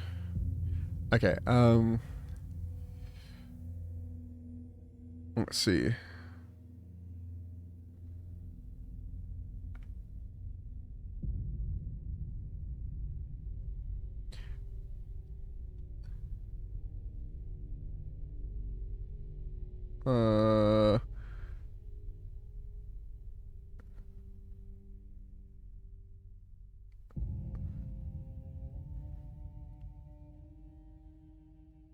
Here we go. Here's the quote I wanted. Is that a quote for him? Who knows if it's a quote from him or if it's a quote from whatever, but the point is, here's a little quote.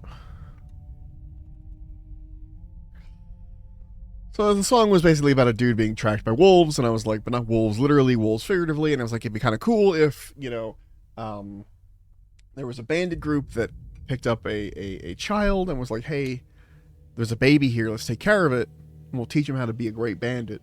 And the kid doesn't realize that he's basically, like, they don't tell him, like, hey, we're bad guys. We kill people for money. They just say, like, hey, we got a job or whatever, and then they do a thing, and it's like, it's a tough life out here, and the way we do our jobs, you know, that kind of stuff. Everyone in that group had a name, so hold on. A young foundling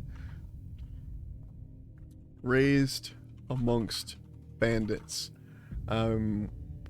He realized at some point that what they were doing was bad, and he decided to run away. Unfortunately, the band of bandits have a no take back seas policy and are now constantly trying to hunt him down. Every ranking member of the bandits adopts a name related to an animal of some kind.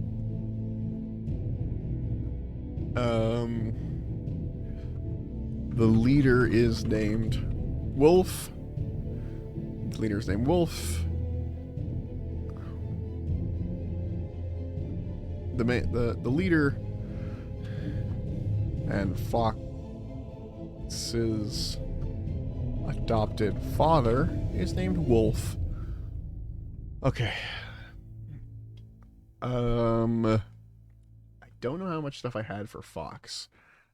Some, but not a lot.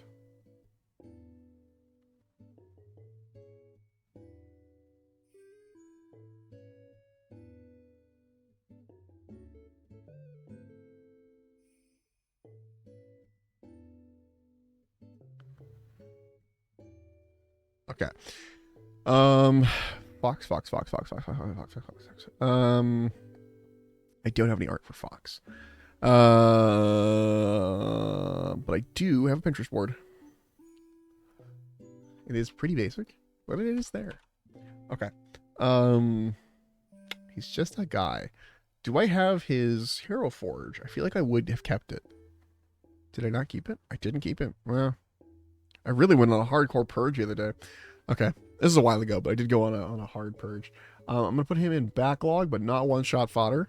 He needs a long-term story to make him, you know, to really play through his whole, like, hey, I'm being chased, you know?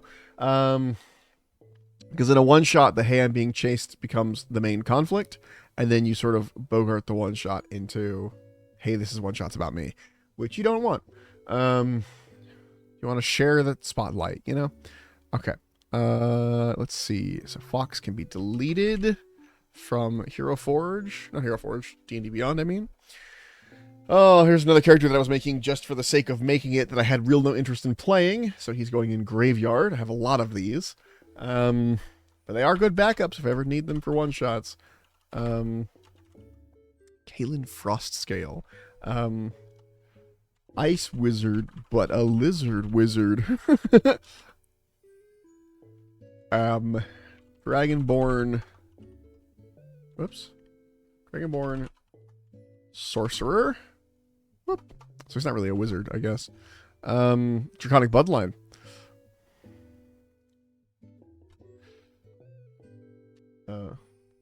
Actually, I don't freeze things. I just remove their... I just redistribute their heat into the environment. He's a big nerd. He's a big old nerd, despite the fact that he's a sorcerer, because his whole thing was like, haha, what if sorcerer was actually also nerd, wizard-like, but really is sorcerer, you know? Studies magic, but doesn't have to study for him, because his is genetic. Basically a nerd who studies magic despite being able to access it naturally through his genetics. Genetics of being dragonborn. Obviously was a draconic bloodline sorcerer. This character was made while I was just making cliches for fun. Thus the graveyard. Okay, he definitely doesn't have anything, I don't believe. It'd be crazy if he had anything at all. Sorry, I have to, like, every time I say that, the reason I'm basically stalling while I look through images to try and find it. No BD links are applicable. So Kaelin Frostgale goes to the graveyard. Another for the graveyard.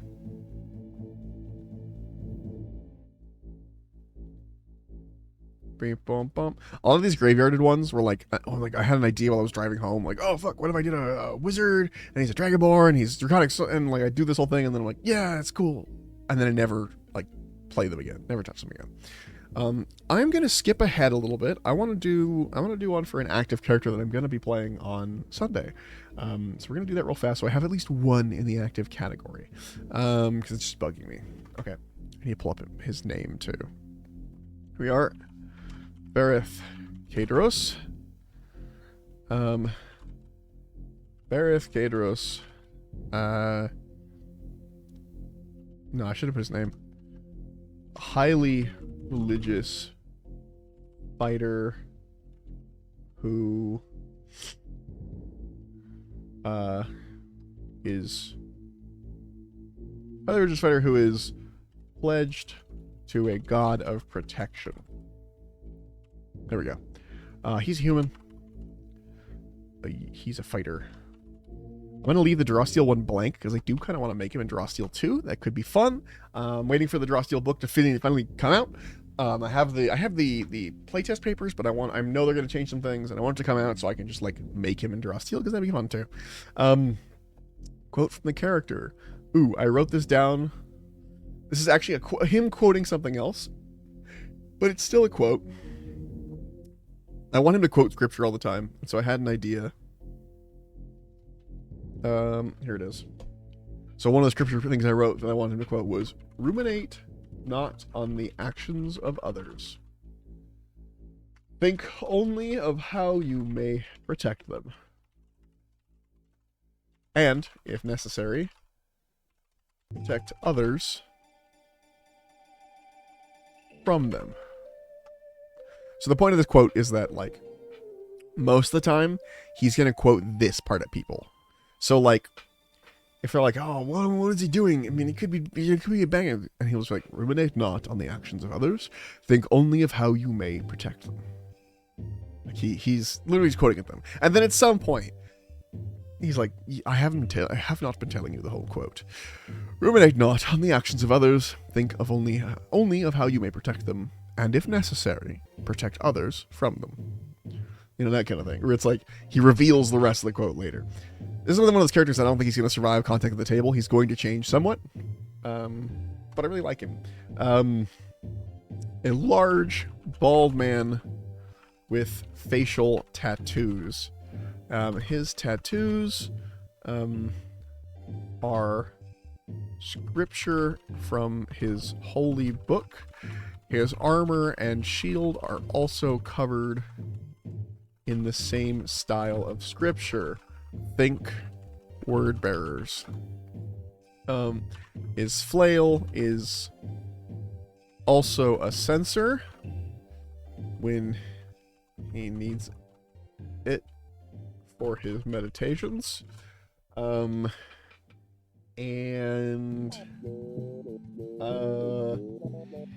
He has a couple of spells from his time as a menial at a church,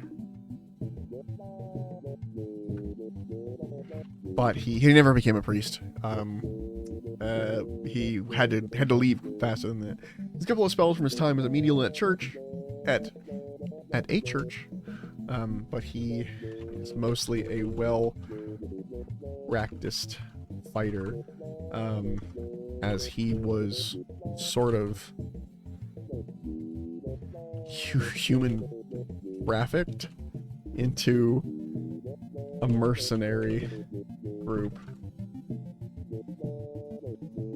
So that was sort of my idea behind him, is that, like, he was a young boy who was studying his stuff in the church. He didn't really care about the church stuff. He was more interested in, like, oh, I'm gonna go out, I'm gonna go fucking drinking with my friends tonight. Yeah, man, whatever. Like I say young, I mean, like, you know, young, but of age, but still young. And he was basically in the church because he didn't know what else to be doing with his life. He was like, I don't know what I'm gonna do. I'm just gonna do this church stuff for now because it's in the village and I don't have to worry about it. Then a bunch of raiding people come by and they come raid his village, and basically he gets kidnapped and brought into the fold of their mercenary group, where he learns to fight. The one thing he saved from his village is the holy book. What's up? I'm gonna write that down. The one thing he saves from his village is his holy book. I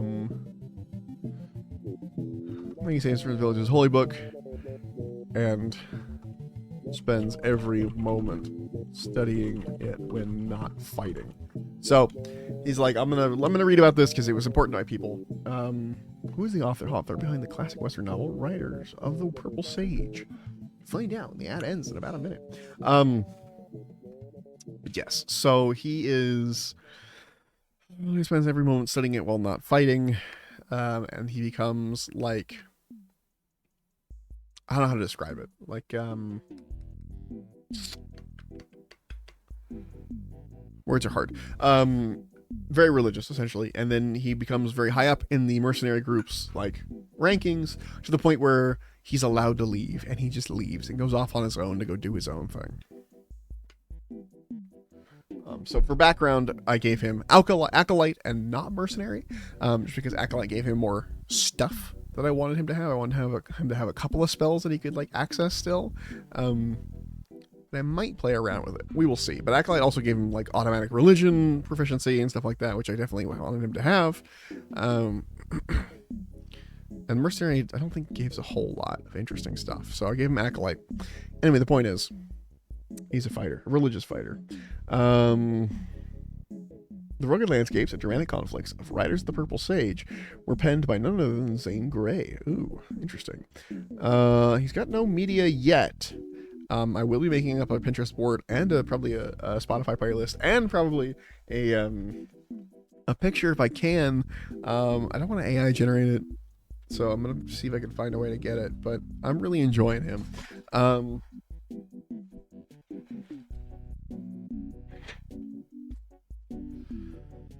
Okay, let's see. But he doesn't have any of those things quite yet. But he is going active, because he's currently active. He won't be active for long, because I'm only going to play him on Sunday. But he is active right now. That's too small. Like that? One more? Yeah, I'll do that. And he gets a nice green. Boop. There we go. Now there's someone in every category. Active will always be less because obviously you're not active. You know what would be interesting?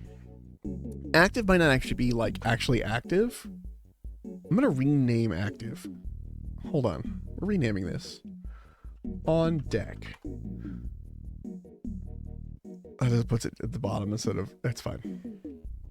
I'm gonna call. Yeah. And by on deck, I mean either I'm playing them currently, or I want to play them soon. So like I have a character coming up at some point near the end called Colton Kane. He would be on deck. So would Theron Hawkwood. You know, like these characters that I like, that I want to play. I would put them on deck so that it's like, hey, you have these characters ready to go. You've been wanting to play them. Here you go. Yeah. Okay.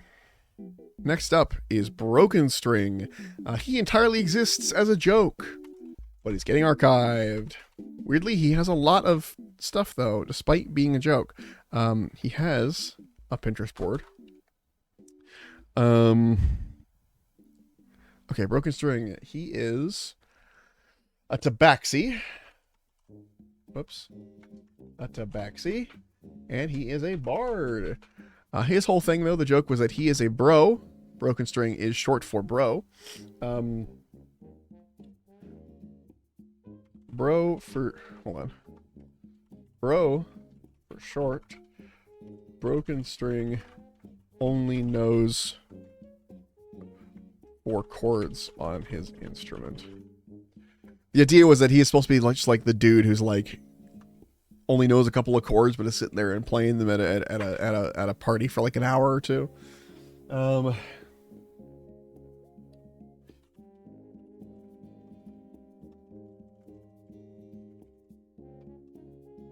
Okay. I'm gonna write that in that Broken String was entirely written as a joke. He is meant to be a reference to the bros at parties who only know a few chords or a single song, and will sit in the corner with an acoustic guitar or under a tree at a college campus and play for hours on end. Okay, he goes to the graveyard because he was just made literally as a joke. Graveyard, add card from Vault, Broken String. Yup. Pop. Better belt. There we go. He should go a little higher. Okay. We're getting this a lot more in the graveyard than I thought. Okay, this guy is going into back. No, you know what?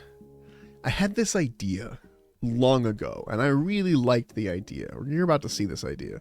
This idea is called Malagagaloth Zephryd. Anyway, the point of him was, what if necromancy are good, actually? Exactly. It was so stupid. I mean, it's not stupid. It wasn't stupid at the time. I thought it was a really cool twist of like, oh, he's a drow, which is usually evil. He's a necromancer drow named Malagagaloth. Like he has like he sounds like a villain, and that's the point. He's supposed to be as villainous as possible while also being actually a really cool guy. And that has become such an overdone trope at this point that I find it more interesting if necromancers are actually not good guys anymore. So many people are like, oh, it's just recycling. I'm just a necromancer. It's fine. Like, no, you are still, you are still forcing this body to do stuff after death. You know what I mean? Even if you're like, oh, I ask them nicely or whatever. It annoys me. Actually, I'm nice, actually, necromancers annoy me. But I did make one myself a long, long time ago. Never played him. Will never play him. He's going in the graveyard, unfortunately. Actually, I should write drow instead of dark elf. He is a wizard. Necromancer specifically. I'm even gonna steal from the internet on this. It's just recycling. Basically, I created a what if this evil-looking necromancer was actually a good guy? character before it was a well trodden on. Well trod on? Trod on or trodden on? Hold on. Trod on or trodden on? Help me, Google. Trodden?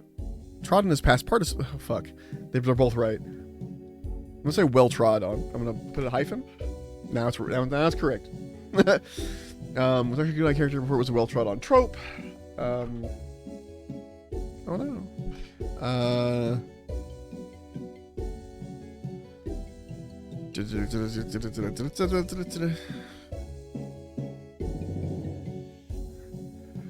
Really not a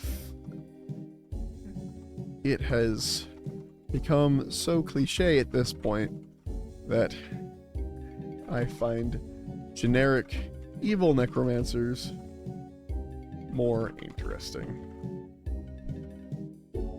Alright. Graveyard. There's a lot of graveyard. I just said that, but I am surprised every day. Every day is in this one day that I'm doing this. I'm surprised every day that I'm doing this. On the level of the amount... Oh, excuse me? That's not what I clicked. On the amount of, you know, graveyard there. I feel like most of them would be like, not retired, but I do have more retired characters than I thought I did. I'm about to get another one, actually. But backlog, I don't know.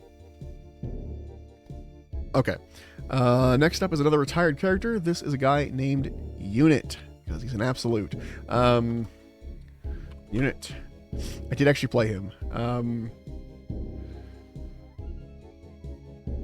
What is the name of the character from Evolve? Hold on.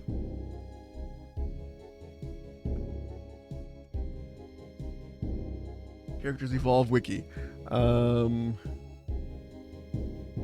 Was like Emmett, I think? Yeah, Emmett. I stole Emmett from Evolve. I think Unit does still have a... No, he doesn't. He was too simple. I don't remember why I wrote him. I stole Emmett from Evolve. So I had another one-shot. Warforged. He was a barbarian. And this was back when Warforged was completely Unearthed Arcana. So it's funny that it's listed. Here, I do have a quote from him. It's my favorite quote of all time. I reference it all the time. I'm sorry. I don't know how to unfuck myself. Story-wise, Unit was basically two people stuck in one Warforged body, essentially. He does have a Pinterest board.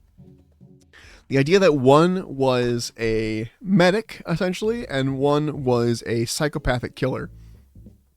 And so he had, you know, two wolves inside him. It was basically Emmett from Evolve, exactly. But the idea is that he would swap between the characters. Like, he would sometimes be totally fine, sometimes not. Usually his swap would be his rage. But he was a he was like a barbarian, but not just like a rage barbarian. He was also like a what's the one called? Where it's like extra rage, where you get double rage. Not double, but like you can make you buff your rage, essentially. I forgot what it's called. When he did that, he like overclocked and got all hot and fiery kind of thing. It was cool for a one shot. But there was a line where someone's like, "Hey, Unit, we could really use your scary mode right now." He's like, "I don't know what's going on, guys," and his reply was like, "I'm sorry, I don't know how to unfuck myself," and he like fucking then went into like a rage mode. And I love that quote. It's one of my best bits of fucking character.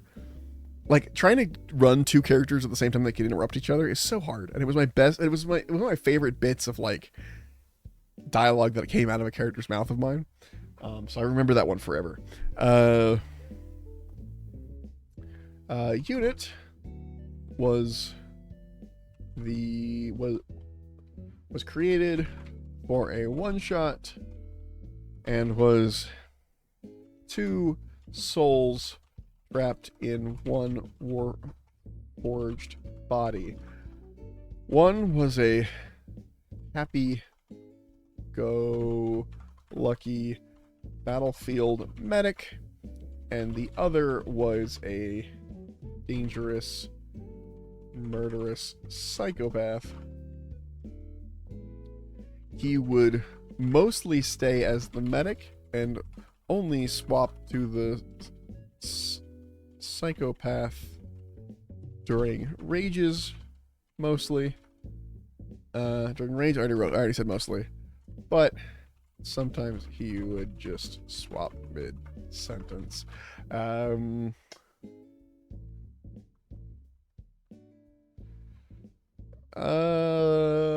that's basically it. I really like the concept. Let's put him. We're gonna put him in retired though, because I played him and he is long gone. There is no official art for unit. I don't have the Hero Forge anymore, so he just gets his Pinterest link, and that's basically it. Okay, add cart, retired unit. You know, I always complain that I don't get to play a lot of D&Ds like various characters, but honestly, I've played more than I realized. And there's a couple characters in here that I played that aren't on this list for sure. Because there was like one character I played that like I didn't get to choose it. I was just sort of given a character, that kind of thing. Because that was a one shot where, oh, you know what? I'm gonna write that down. I'm gonna steal that in my one shots. Hold on. We're opening those notes up again. One shot ideas. One shot where, you know what? I'm gonna stop writing one shot where.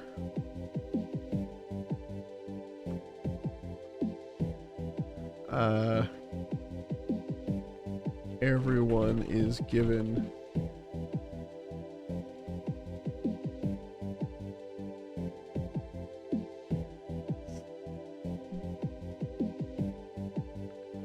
pre-gen. Yeah, okay, there you go. Sorry, I was stealing someone else's one shot that I played a character in where everyone is giving pre-gen characters that have memory loss and know each other but don't know how they know each other, you know? Okay. Next up is someone goes in the backlog finally again. This is Scragrot Stink Mullet. Goblin character for a goblin or villain campaign. Okay, he's a goblin. He is a barbarian. The point of Scragrot Stink Mullet was that he was just obstinate as fuck. Like, he carried a great axe even though he gave him disadvantage because he's small, you know? Like, that kind of stuff. Like, he didn't care.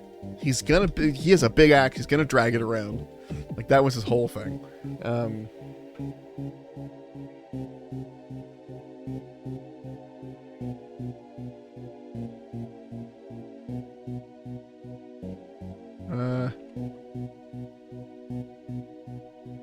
There we go. Physics can fuck off. Basically, as obstinate can get. Basically as obstinate can get. Carries around a great axe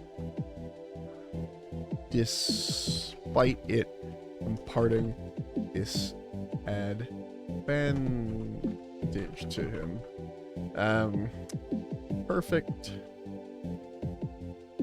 Perfect character for a goblin one shot or villain. I can never spell villain right. I'm gonna put him in one shot fodder, I think, in the backlog, but he is there.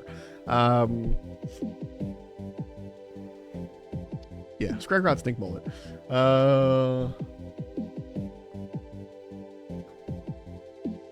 Basically, will always do the opposite of opposite. That's not how you. Why can't I spell opposite right? Okay, there's an E. That was weird. Of whatever anybody tells him to do.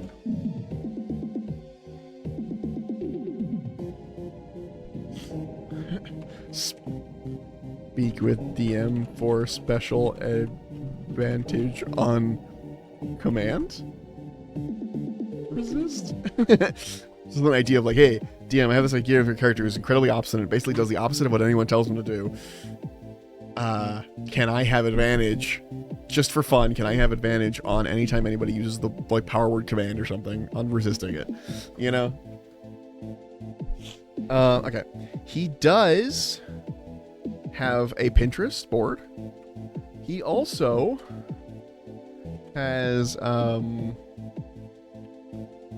a Hero Forge, because I really liked it. It was the first Hero Forge character I colored. And it was a lot of fun. Share link. Copy. So there's his Hero Forge, and then right directly under the Hero Forge, because there was no images for him, he gets a screenshot.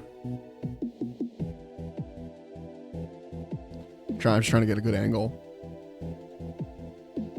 Download. Open.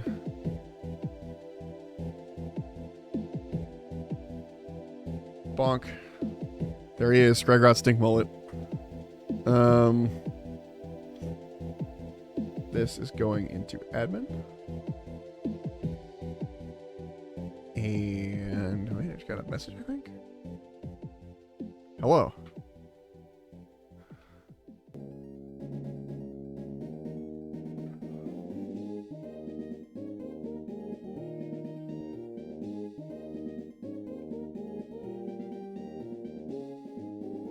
One second.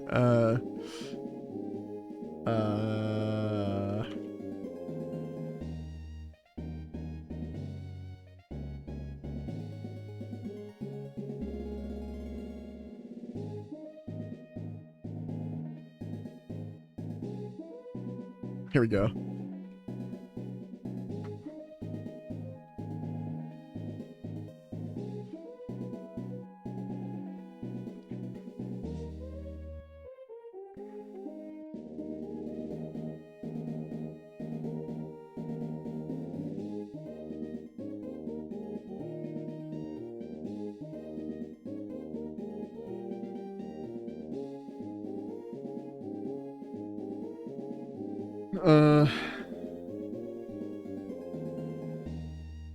Okay, sorry. I'm totally getting distracted. All right.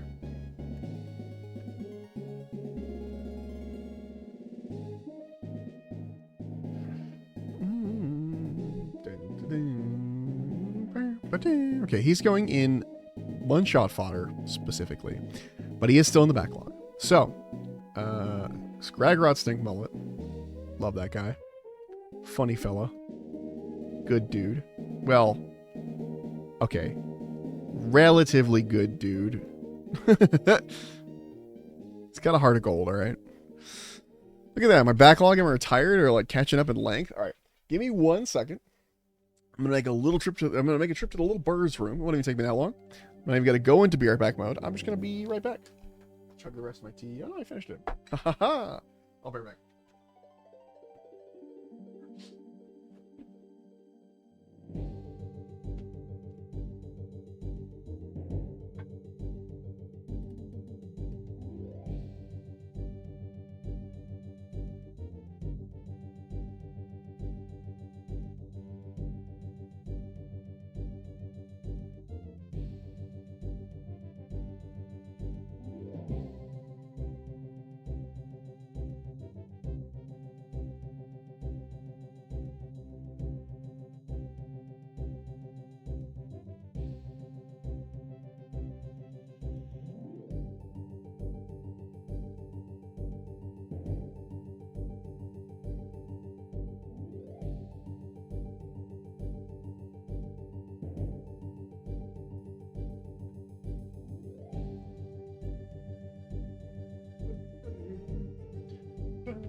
See, I'm back already. Didn't even mute my mic. I should have. Okay. It's more water. I've been talking a lot. The D&D days always... The D&D gays? You know the D&D gays. The D&D days always fuck me up in terms of, like, speaking. What the fuck? I just randomly got a hair in my mouth. Okay, water. Yeah, the days that I'm, like, doing this stuff or when I'm, like, hobbying, kills me. So much talking. All right. At least with games, I get a moment. You know, I get a break for a second.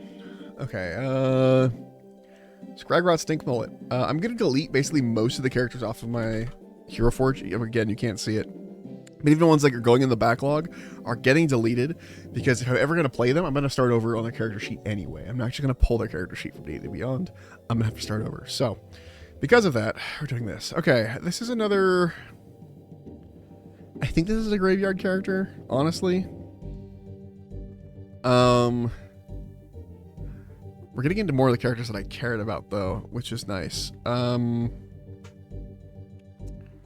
But this one's graveyard. Artorias is a graveyard. I don't know.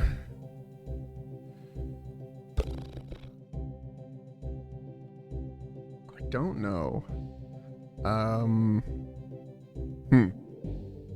Sorry, I was thinking out loud.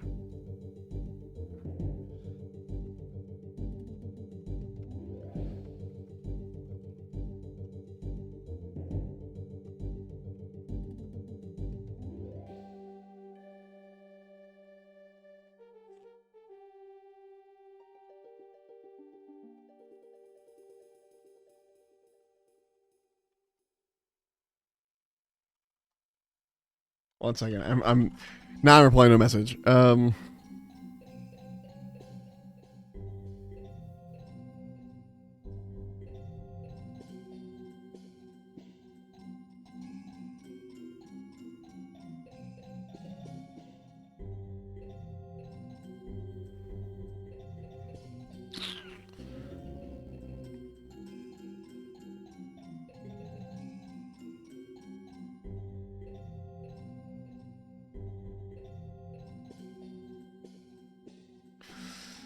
Anyway, okay. Sorry, I was talking to people about Redline.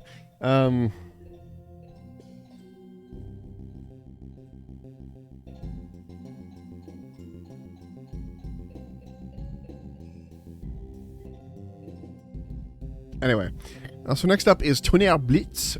This is a character I made. If you speak French and or German, you will know what his name means. He's an interesting character. I guess he's one-shot fodder, because I do want to play him at some point. He's kind of fun. But he's very simple. I almost wanted to graveyard him, but I think he's a one-shot kind of guy. Okay. So Tonnerre Blitz is... Wait, did I give a TLDR to... I did. Tonnerre Blitz... Basically a... Oh my god, how many of these I fucking had? Jesus Christ. Alright,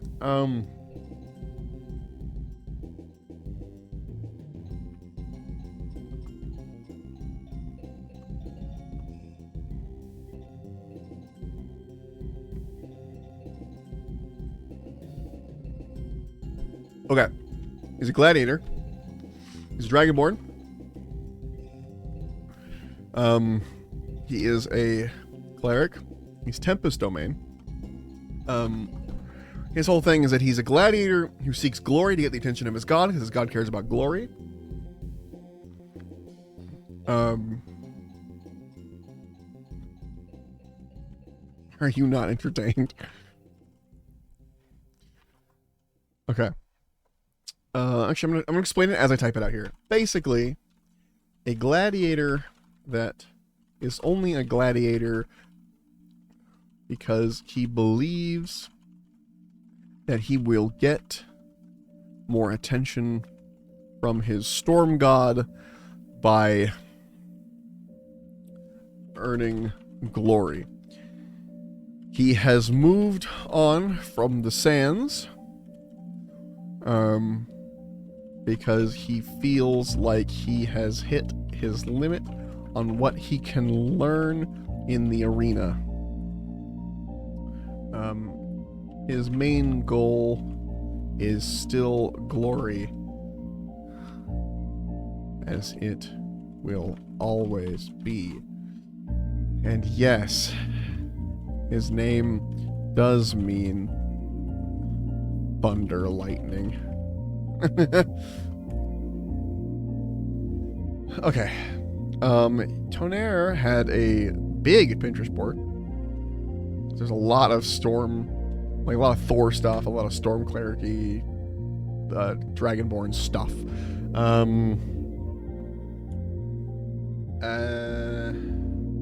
Do I have a Hero Forge for him? I don't know. It's possible, but I doubt it, honestly. Yeah. He does not exist anymore in Hero Forge form. So no pictures for him. Cool. Delete. Okay. Next up. He's gonna go. Actually, no. He needs to go into one-shot fodder, but he is in the backlog. I will give him that. He is someone that I would be willing to play again. If someone's like, hey, would you be willing to pull out Tonnerre for this game? I'd be like, yeah, sure. You know, there wouldn't be like, if someone's like, hey, would you be willing to play Broken String? I'd be like, no, don't make me play him. Like anything in purple is a no. I don't want to play that character. Anything in yellow is, yeah, I could play him. And then anything in one-shot fodder is like, I'm not going to pick him for a campaign, or pick them for a campaign, but it is something I'm going to potentially play one day if I get lucky. Okay. This is HK2. Yes. Assassin or forged or a corrupt empire who threw off the mantle. I'm gonna write down here for. Wait, no. I have an actual quote for him. I do not herd cows. Okay.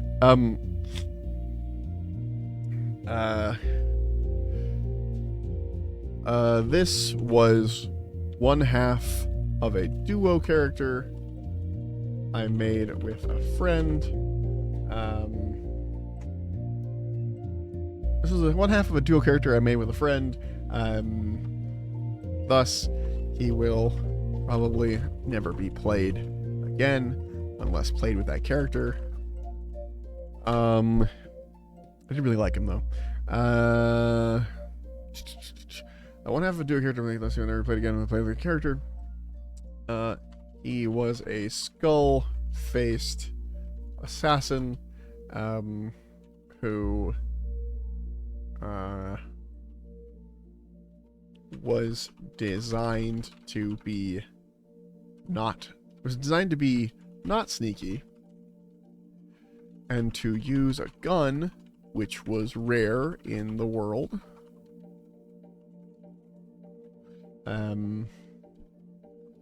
His entire existence was for assassinations that needed to be seen to set an example. He was sent after the other duo character, and after some convincing, they both fled the evil empire that they both worked for. Okay. I do have a picture for him. It's not a solo picture. I did have one at some point, but at the moment I only have the duo picture with both characters, but that's fine. You really get a feel for them. This one was an actual commissioned image, unlike the Zook one. One guy was sort of a rat-based, like a plague doctor, but a rat. And then I was more like the big skeleton guy. Or big skull-faced Warforged. So, yeah. Alright, we'll go back to the actual list. Warforged, and he was a fighter, because he was a gunslinger. I always missed that last one. And he was a gunslinger. He had a little, like, sort of semi-cowboy hat. And where the I don't herd cows comes from is my DM was like, oh yeah, you're the cowboy we're looking for. And he's like, what? I do not herd cows. Like, he's very like, no? Retired. He goes to retired. You know, I'm realizing a lot of these characters were characters I got to play for like one session, basically. Essentially a one shot with no conclusion every time. I got a lot of friends who start games and don't finish them. Okay. HK2. Delete. Delete. Okay, here's another one that goes in the graveyard. And that was because the person whose game I made this for, we are not... A little bit of tea for you. We are not speaking anymore. And that's fine. They were kind of a bitch. Okay. Artorias Quillworm. A poorly hidden reference to King Arthur. Basically, she was making a game that was a bunch of things sort of amalgamated, so it was a lot of like different stories and things all combined into one. And so like one of the guys was playing basically a version of Little Boy Blue and that kind of thing. I had someone else talk about a game like that afterwards, and I had Artorias, but then I also was like, ooh, but then I have this like Snow White like character who never saw the light of day, and I don't even remember her name, so I can't like put her in here. But basically, I had made Snow White. But what if? Was it Snow White? It was one of the princesses. I had made a princess, but I had made her like a street urchin or something, and like her rats or whatever other thing she had. It was Sleeping Beauty, not Sleeping Beauty. Sorry, the other one, the one with the rat friends. Anyway, the point was that like there were street urchins that were her friends, and I forgot which one it was that did that. I don't remember who I was talking to about it. Okay. He was a human, though. And if you don't get why this is a King Arthur, Artorias Quillworm is basically saying Arthur Pendragon. Quillworm Pendragon. Artorias is like Arthur. That was basically where I was going with it. It was an Oath of the Crown Paladin. Okay. Quote from the character. Well, let's pick up a King Arthur quote. While we're here. 15 best King Arthur quotes.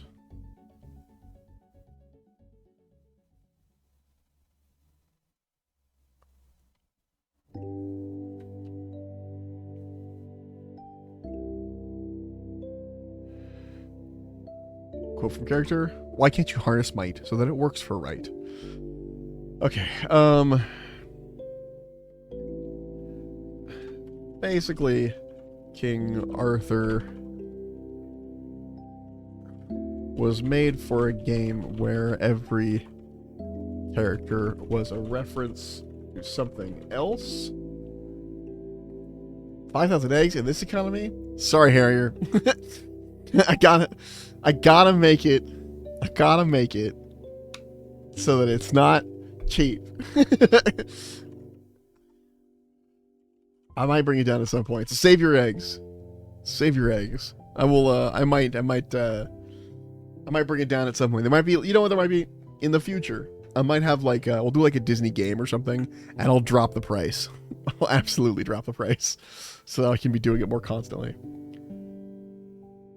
Also, can I get this to work? Hold on.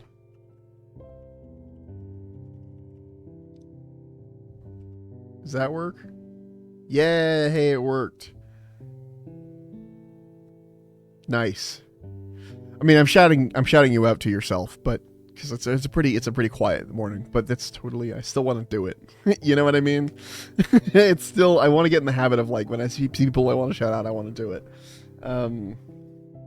Also, I love that my bot isn't subscribed to me, so they can't use one of my emotes that it's trying to use.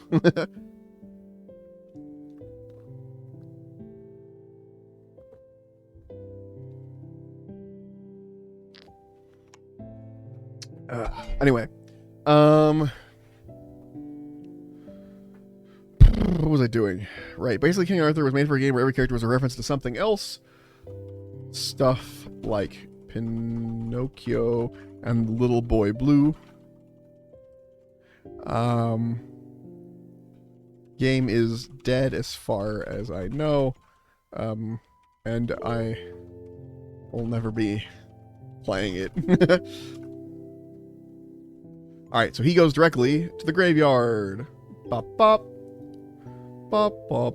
Add note. Artorias Quillworm, graveyard. Bop, bop, bop, bop, bop, bop, bop, bop. Make it fit. Scroll up. Make it purple. Filbo's Lament. I was like, this kind of sounds like Bug Snacks. It is Bug Snacks. Okay. Next up is... How are you doing this morning, Harrier? Sorry, I completely went immediately into business mode again. Kutabare. Okay, this guy was a choice. What if Samurai? It's basically the entire character. I had no idea. Samurai. I had no idea about, like, what I wanted to do. I just was like, you know, Dragonborns do last name first. It makes sense that Dragonborn are kind of like the Japanese, you know, like, the fill-in for that. So I'm gonna make him, I'm gonna make a samurai character. Samurai is a subclass. I want to try that subclass out. And I never played him, and I had no interest. Samurai quotes.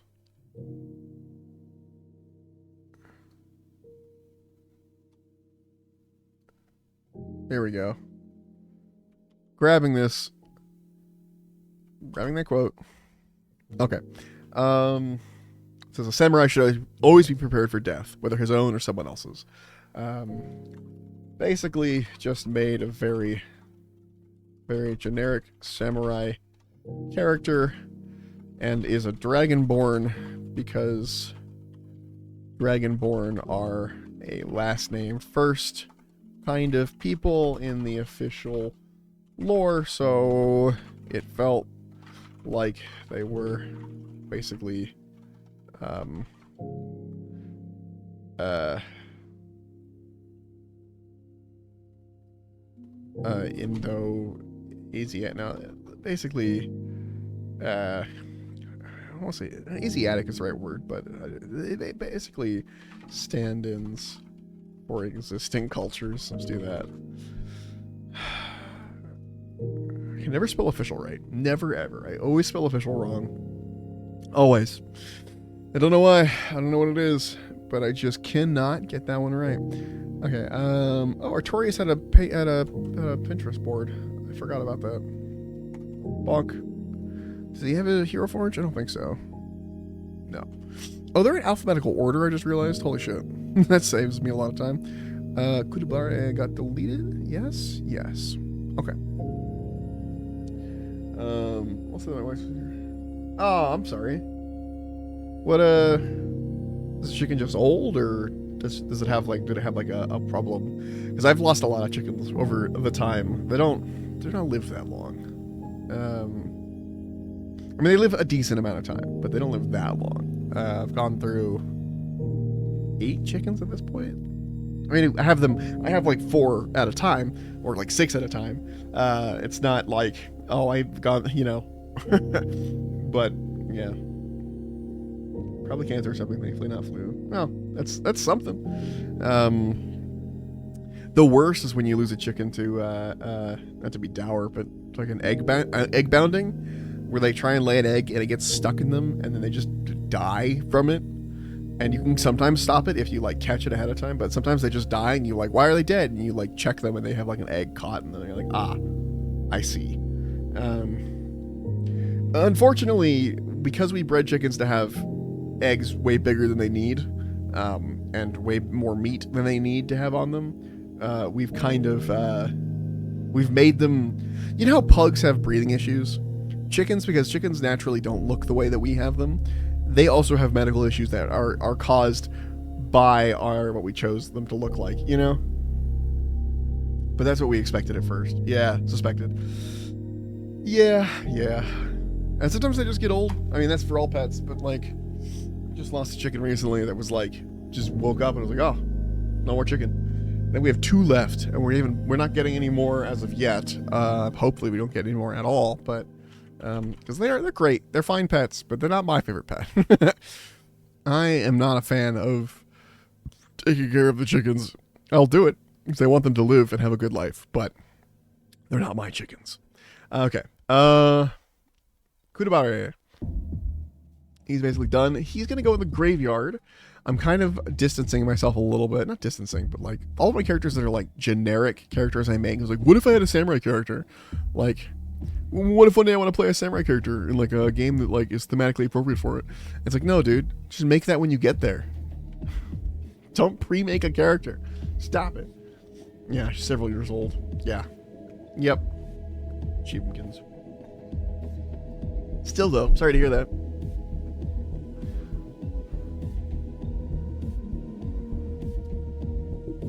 And I am doing okay. I'm doing just fine. Ooh, good song. Turn the shit up a little bit. Yeah, cover up my own voice. Alright, The White Lion. Oh, I can't put quotes. Thanks, we'll get some chicks soon. Hell yeah. I love it when, like, they're brand new babies. You can sort of pick them up and just turn them upside down, and they basically instantly fall asleep. I don't know why that happens. But you could just make any chick fall asleep by, like, flipping them. I don't know why. You're like, it's sleep time. One sentence TLDR. There's like I think you might have to also, like, stroke their face. It's been a while since I've had chicks. Here, I'm gonna see if I can find it. Make chick fall asleep. Put any chick to sleep in 15 seconds. Hold on. I'm pulling up my... I'm just gonna show the video instead of putting a link.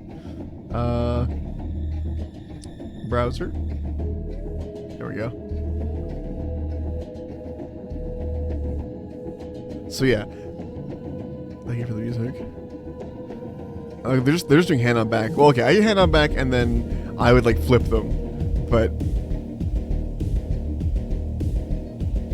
and gone asleep. There goes sleepy time.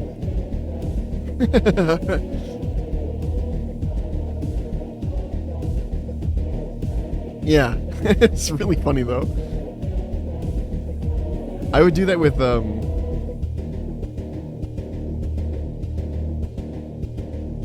gone out. Basically, I would do that, but oops. But I would do that with I'd put my hand on them, but they'd be upside down, and it would do the same thing. Okay, the White Lion, changeling who refuses to change his form. That was his whole shtick. I was like, what if I was a changeling? But what if he never changed because he thought it was like, he's like, no, everyone wants me to be something different. I want to be myself. And so he just would be himself, essentially. And he was called the White Lion because he was a big guy with like long white hair, essentially like a big mane. I think he still has a Hero Forge around, so we'll get to grab him. He actually might go into backlog, to be honest. I haven't thought about him in a while, but I like his concept. And I've never like disliked, I've never looked at the White Lion and gone, oh, he doesn't have a name, by the way. He's just known as the White Lion. He might have a name. I never came up with one. Let's see. Quote from the character.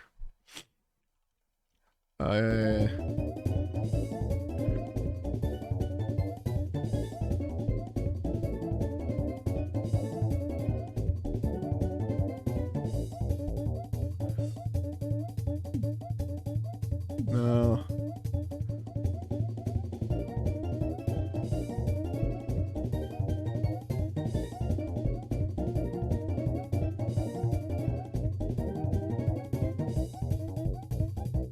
Making him sound real fancy. I am all I need to be, as any who have met my blade in battle could attest to. That's his whole thing. He's a fighter. He's a mercenary. I have a lot of mercenaries. I do a lot of mercenaries. Okay. The White Lion, or the whole concept of the White Lion is a large man with mane-like hair that is a changeling who refuses to change form. He doesn't look down on any of his kind that do, especially those that do so in order to avoid prejudice. But he personally believes that he's fine just the way he is and will ignore anyone who says otherwise. I was thinking about for backstory wise, like his whole thing was that he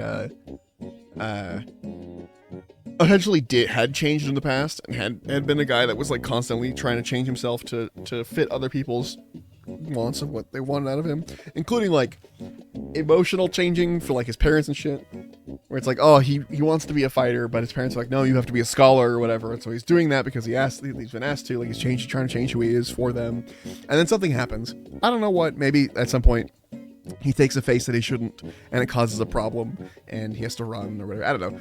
Something drastic changes his mind. I don't know what. Some inciting incident. Then he never changes again, or tries not to. He might be persuaded to in a game, potentially, if, like, it's a life or death situation kind of thing. But for the most part, he stays looking like himself. He has a pretty hard line on, like, no, I'm not gonna turn into somebody else. So yeah, let's grab his, I'm pretty sure he doesn't have a Pinterest board? That's crazy. Okay. But he does have a Hero Forge model, so I can get a link to that and use that for a picture. He's been around a while. He's not a young guy. He's not like, oh, he's just made this decision. He's been living with this for a long time. I think changelings live a long time.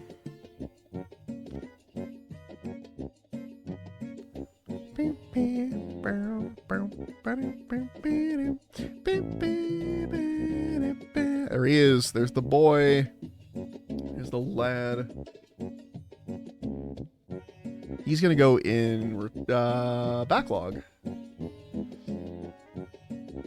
I'm not gonna put him in one-shot fodder though. That was my gut instinct. I think I'm gonna actually keep him out of one-shot fodder because it could be fun to explore this in a campaign. You know, there's a lot more options, a lot more times where people want him to change. In a one-shot, people will want him to change, and then he'll probably have to acquiesce for the narrative arc of the one-shot. But that feels like it acquiesces too soon. I wouldn't want him to like wait many sessions before he would even think about it at any point for like to save someone or something. You know, for the most part, I want it to be a very hard line that people are very aware of. You know. Okay. Anyway. Edward Pierce. I have played this character. Another retired character. Was made for a one-shot. I have a friend who really likes running one-shots. A pirate warlock who's made a deal with something in the deeps. He's a human. No, he's a human. He's a warlock. You know the shtick.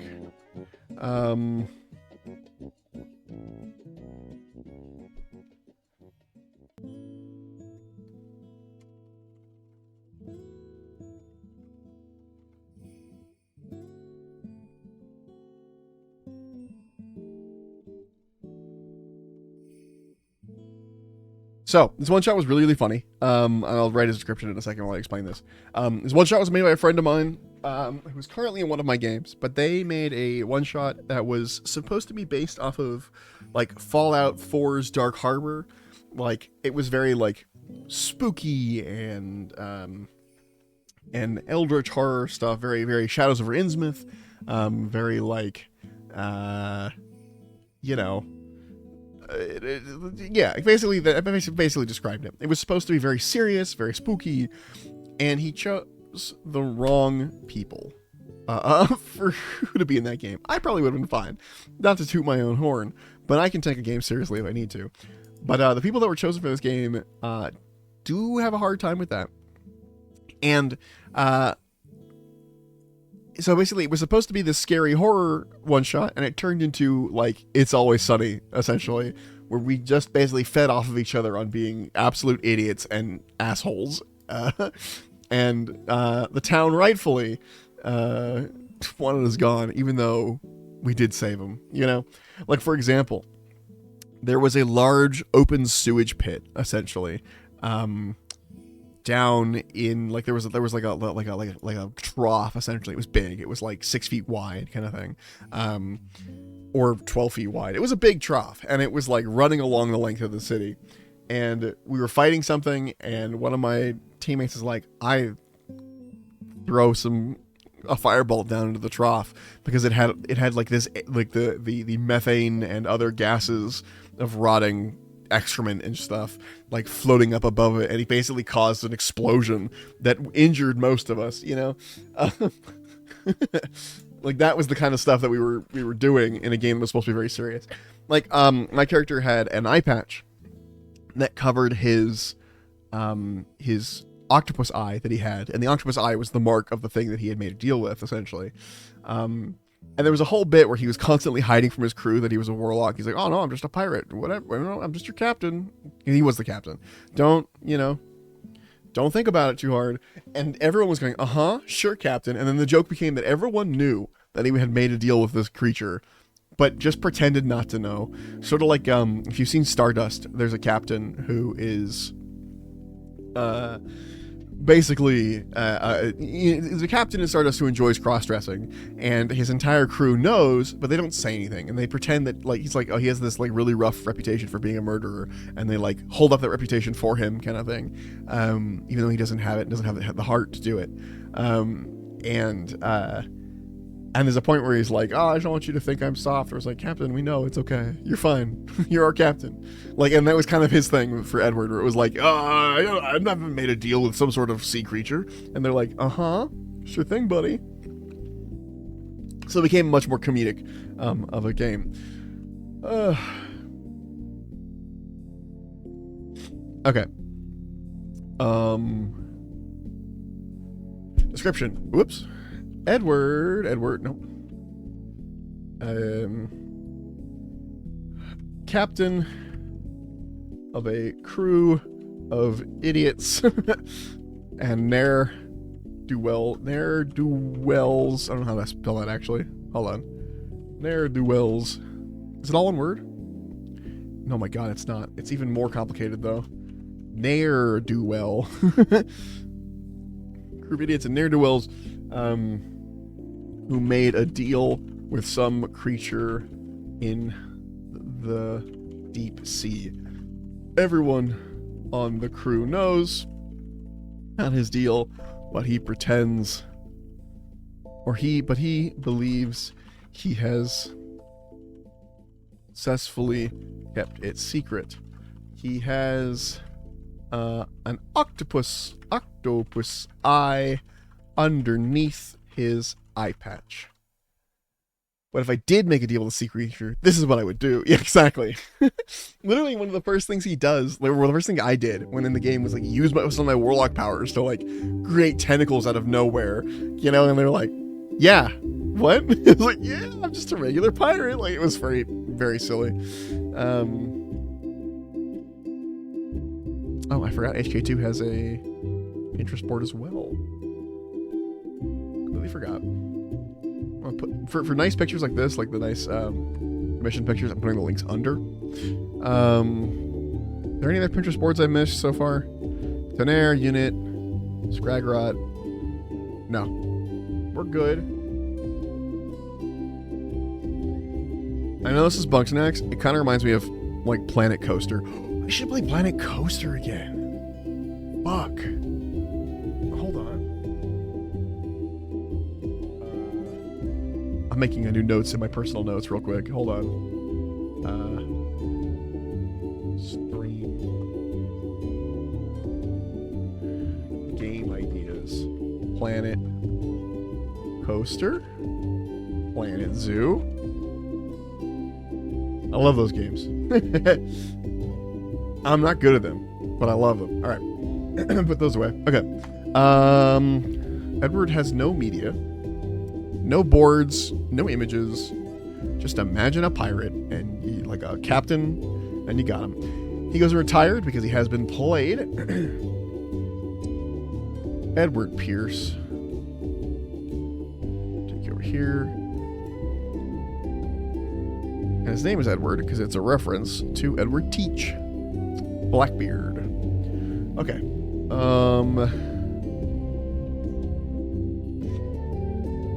Next up is Helm. Oh, I miss Helm. Oh, I miss Helm so much. Helm was a character I played for one session.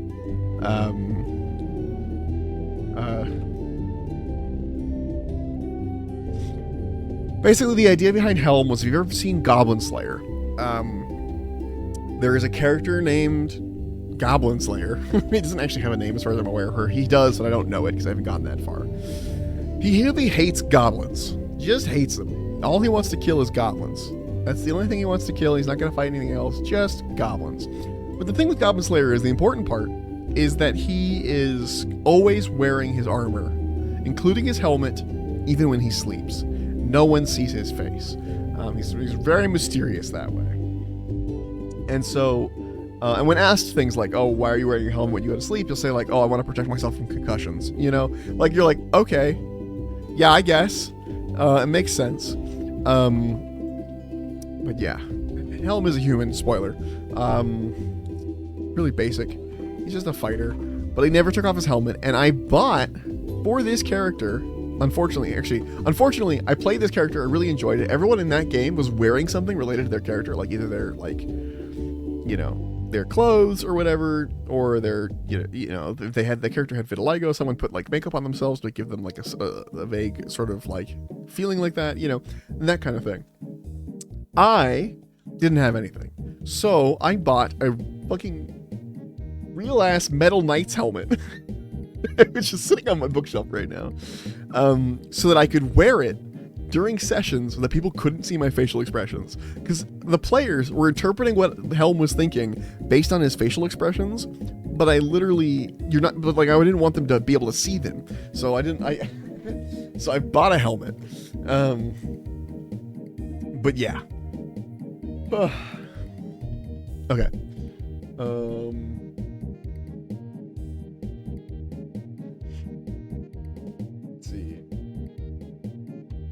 Description. Or no, quote. Sentences. Which I'll explain in a second when the ads are done. Okay, description. Helm was a character that never removed his helmet. At some point in the past, he lost the ability to speak whole sentences to the Fae, and is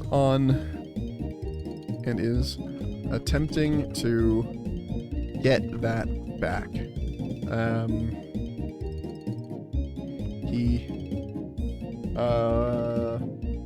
He has an appetite. That's not how you spell it at all.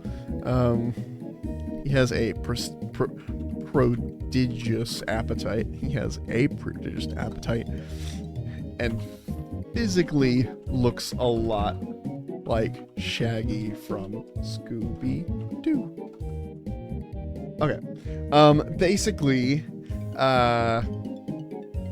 he lost the ability to speak sentences, is the other half. A Fae took his ability to use full sentences, so he's only allowed to use one word at a time. And he also can't do a thing where he's like, oh, like, he can't pretend he's not saying a sentence by going, I can't speak. Like, that is illegal. It has to be a new, like, he's allowed to have a single word that conveys one idea, because that's magic. You can sort of, like, choose that thing. He can't sing sentences. It's not like he can't speak sentences. He can't sing them either. He literally can speak one word ideas. Great idea for a character, as long as you're not trying to communicate or have a lot of ideas like I do. A lot of times I have a problem with characters that have weird speech problems or like things where like I have to like change how I communicate with people because I have a lot I want to say, a lot I want to add, obviously verbose, and so I really struggle with it. Is that hyphenated? I think it is. But yeah, so he's fun. He's definitely a one-shot, like, I think he's one-shot fodder. I think he's still going in the backlog because I would love to play Helm again. But I need the one-shot fodder, I think, for that to work. He also has a Hero Forge. It still exists. He's one of the best poses. I think one of my favorite posed Hero Forge models I've ever done. So much so that I have a hard time like getting a good picture for it because I love how it all looks and like every angle looks good to me. And so it's always hard to be like, oh, this is the best angle for the picture, which for others is super easy. Okay, share link. Copy. There. And then the Hero Forge image, which I really like.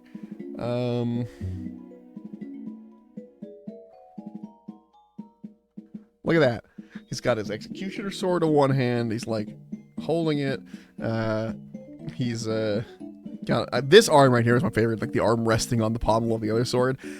Honestly, I probably should have tilted this slightly so that the hilt of this, the pommel, isn't like stabbing into his fucking arm here. Like just tilt it. But then it'd be blocking his face, and it was like, I don't know. I don't know. I really loved the posing of him, and he's very simple, very knight. I dug it. Okay. Helm screenshot goes to admin. Helm goes to one-shot fodder. I like him, but again, I don't think he's built for a campaign. If that campaign came back, I'd do it. But I don't think that campaign's ever coming back. I think they've moved on to other stuff. Okay. There we go.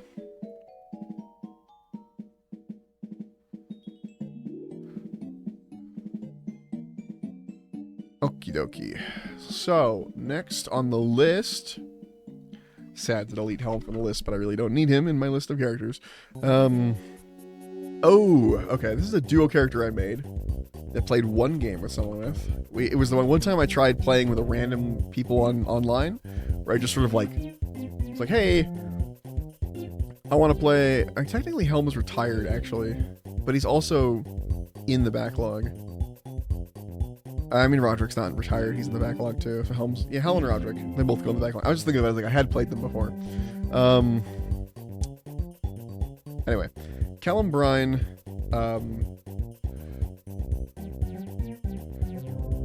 Rogue with an inferiority complex because of his successful sister. So I played a sibling, one of my two sibling characters that I actually played. He was a rogue, but he was an arcane trickster.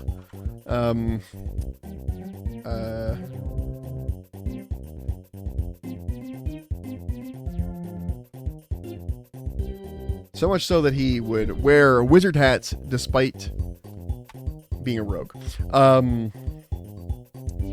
Character created for a pug game. I played with an old friend. We played siblings.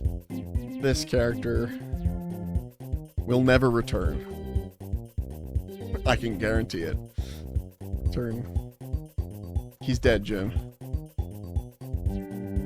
Basically was a rogue that wanted to learn magic but really struggled with it.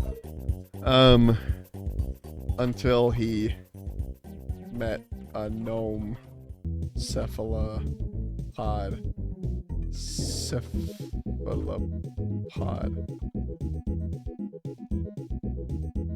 No, cephalopod isn't the right word. A gnome mind flayer who gave him better understanding of the arcane. Anyway,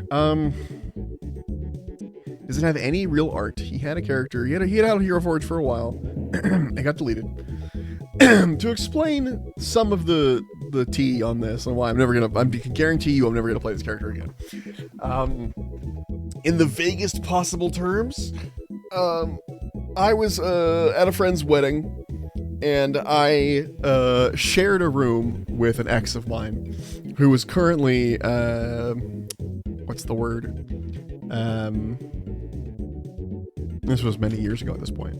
But I had shared a room with an ex of mine who was basically already engaged, that's the word, to someone else. And we thought it was going to be totally fine and platonic, and then we got drunk at the wedding, and then it wasn't. And so we haven't talked, basically, since then, probably for good reason. So yeah, that was just a dumbass decision on my part. I mean, we were both, you know, absolutely blasted, but still, I probably could have made better decisions at that point. But you live and you learn. There's the spicy tea for you. But that's why this person's never gonna see the light of day again of this character, because my duo for that character was her. She was playing my sister, essentially. So, yeah. Anyway, moving on. Let's see. And I used to be very, like, secretive about, like, oh, I did this thing, it's awful. But I've gotten to the point where, like, I don't care anymore. It's like, it's just the past, you know? And again, many years ago at this point. Let's see, Callum. He's gonna go graveyard, that's what it was. And for the most part, while I'm talking about it, while we're here, like, I mostly felt bad for the fiance, not necessarily her. She made the decision the same way I did. Because he was a cool dude, and I still, to this day, that's the one little bit of guilt I have, is for him specifically. Though I think they still got married, so I guess he was fine with it, because he definitely knew. We talked after. It was like, hey, we had this thing. So, I don't know.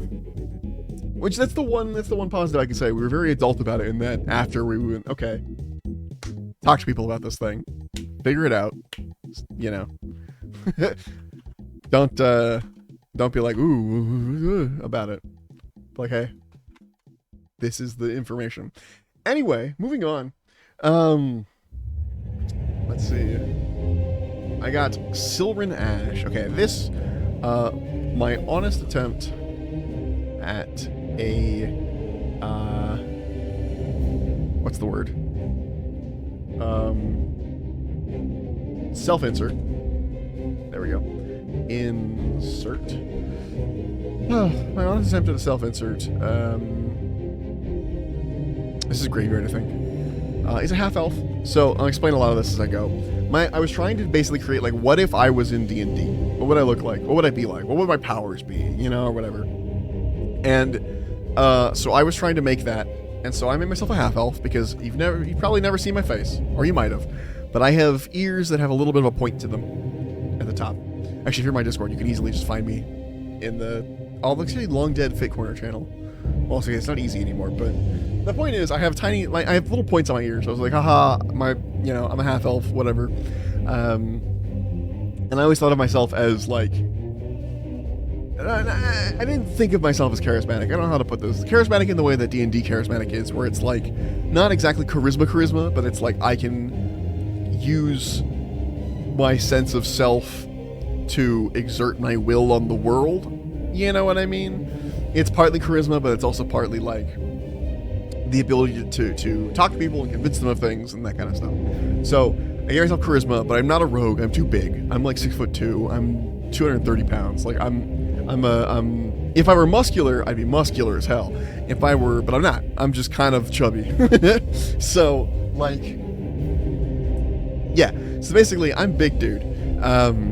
And so I was like, I'm obviously not a rogue. So I'm one of the charisma casters. I'm not a warlock. I didn't make a deal with anything. I don't feel like I made a deal with anything. It feels sort of natural to me. So I went with sorcerer. And so I was trying to like design him sort of around me. The name is similar to my name in that it like starts with S. And the same way my name starts with S. The reason why Sparrow is also Sparrow, because it starts with S, which my name also does. And the Ash was just a cool S name. It was like an Ash, like it was neat.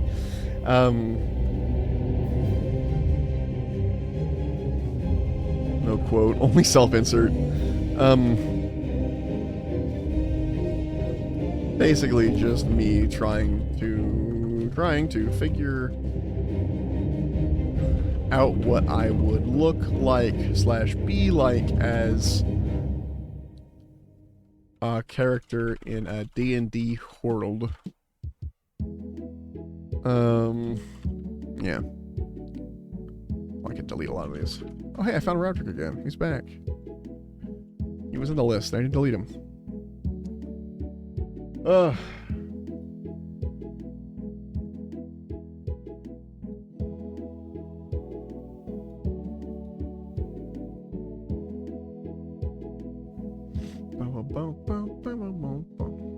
I am hungry.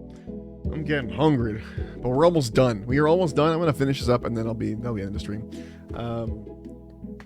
Because I am hungry. Okay. Media links, none for Silrin. He doesn't actually know it's wrong. He has a Pinterest. I wanted his magic to be very red. You know, I was like, oh, red's my color, because someone had told me that like, oh, red is the color of your personality or whatever, and I really took that to heart at the time. Because again, young and dumb, and I was like, yeah, cool. Yeah, so this self-insert dude, to the graveyard he goes. I just realized I've been forgetting... Have I been forgetting? No, Helm, Callum. I didn't put Callum in. I forgot Callum, and I forgot that we're going to get Silrin in here too. Okay. Callum goes above. Reminder of my dogged past. Not dogged. My checkered past. Silrin goes up here.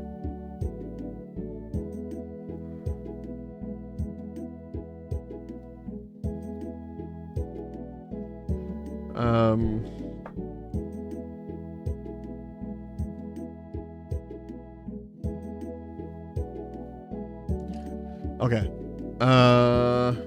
Yeah, he doesn't have anything. He's not worth worrying about. Okay. Now we're gonna hop to. Wait, does he have a? No. He did have a fucking Hero Forge, but I deleted it. The great Hero Forge purge of 2024. I know it's 2025. I did it last year. A classic. This is one of my retiree characters I made for one shot and will never play him again. But I had a friend, actually it was a girlfriend. I had an ex who did D&D, which he did D&D much more differently than I did. I take D&D very seriously, not seriously, but like seriously in the way where it's like I want the characters to have real character. I want the characters to feel, you know, cool and real. I want people to be able to live out like power fantasies and things. I want people to get like a real story out of stuff, you know, that kind of stuff. She played D&D as a fun, like, and these are both valid, by the way. Nothing wrong with her way. She played D&D as like a goofball. Oh, we're just gonna do silly things. Let's go seduce the horse. You know? Okay, that's a bad example, but you know what I mean. Like stuff where you get this. She likes playing D&D in the way that stories are written for TikTok or 4chan or whatever about weird D&D games. She wanted that out of her D&D game, so she ran it that way. And so I acquiesced, and I made a character for her game called Swimbles Borbingly. Swimbles Borgimbly. Swimbles Borgimbly. And basically, also known as Todd. Totally, and he's basically totally not an alien. Just a gnome. Wand of Disin. I know I said one sentence, but totally not an alien. It's part of the. Ignore it. So he was a gnome. Deep gnome. He was a sorcerer. Basically, the idea was that he was, you know, a really badly disguised alien named Squimbles Borbingly, and he's like, but you can call me Todd. I don't know if I have Squimbles in Hero Forge anymore. I did. I'm sad I removed him. Oh well. One second. Yes, I am a regular human. I am a regular gnome. With lungs and everything. Basically, yeah, the whole gist was just like really obviously not a gnome, but it's like, no, I am a gnome. I have my wand of disintegration, and it was like a ray gun, you know? That was the kind of game she liked, and that was so I acquiesced. I did not like it. It was not my thing. Basically, an obvious alien poorly pretending to be a gnome. He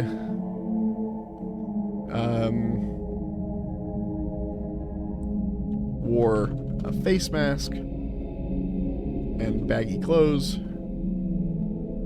He had a wand of disintegration that was just his ray gun, and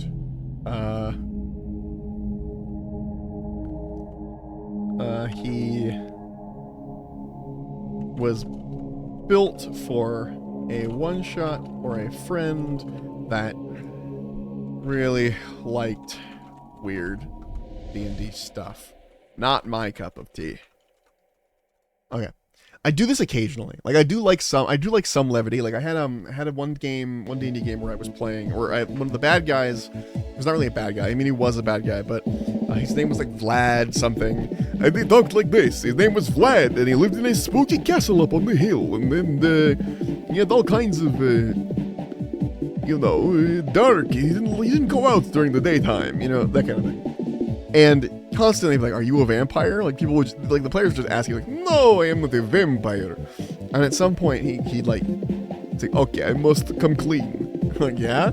Like, yes, I am not what it looks like. I have a curse. And they're like, yeah, we know, buddy. And the whole joke was like, I have a curse. I am a werewolf. It turns out he's not a vampire at all. He's just from the region where vampires are from. And he is actually a werewolf. That he has to deal with that. But yeah. So I do occasionally like funny stuff like that, but to make it the entire game, no please. No thank you. Okay. This guy's getting deleted straight up. I'm not gonna put him in there. He was literally just a test. Okay, we're getting really, really close. There are, let's see. 1, 2, 3, 4, 5, 6, 7. 7 more characters left. And a couple of these are gonna stay.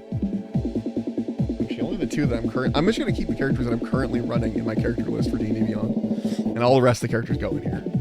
Okay. So let's copy this. Make a copy. No Boru. What if a tiefling actually was a big Oni looking guy? That's his entire thing. He's a tiefling barbarian.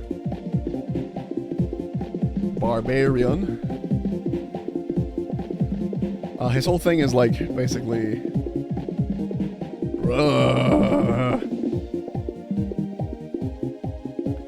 basically just Oni from Dead by Daylight, but a hero. His tiefling aspects. Is tiefling autocorrect now? That does! His tiefling aspects do not really lend him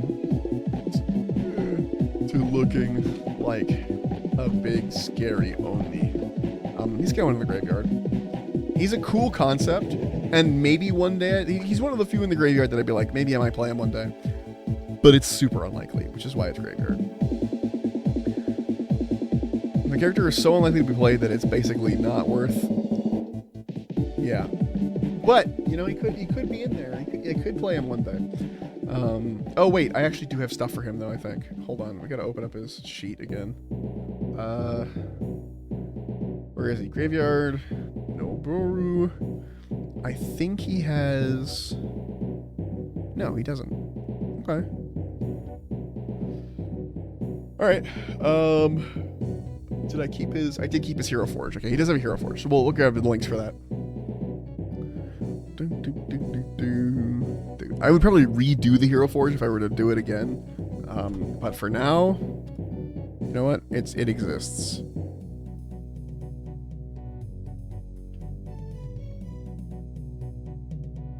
Download. Move to this folder. Paste. Bonk. There he is. Like, the horns are too tall. Like, there are things I don't like about it, and I would change. But at the time when I made him, this is like the only option for like sort of semi Oni style stuff. Heck, I might even change it now. Give me a second. I know exactly where these horns are that I want. I saw them earlier when I was fucking around in the horns.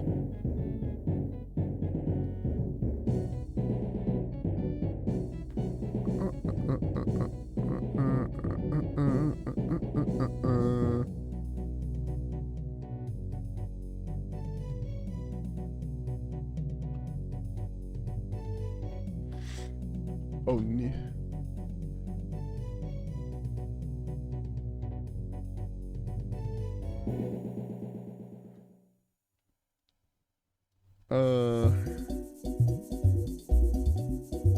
Not these. These? No.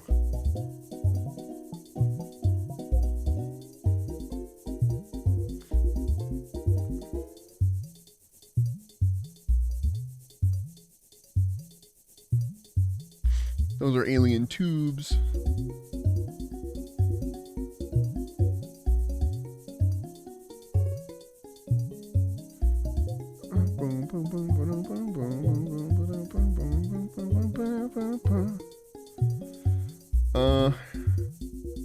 No, that's not right.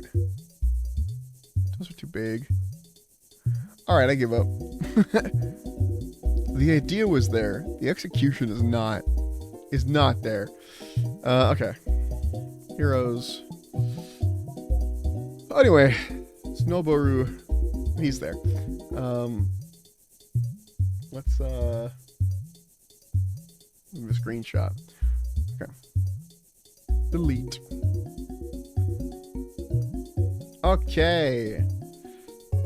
We're getting so close. I gotta pee again already. Jesus. Info that you definitely need. Shosa! Goblin Lady. This was me starting to experiment with, like, female characters at the time. I never played her, but basically the idea was she's like a Goblin Lady, Chaos Incarnate. She's one of those again, but intentionally this time. Wild magic, again obstinate.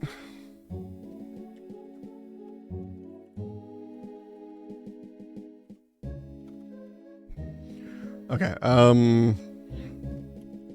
basically, just chaos as a person. Not great for the table for a campaign, but could be fun for a one-shot.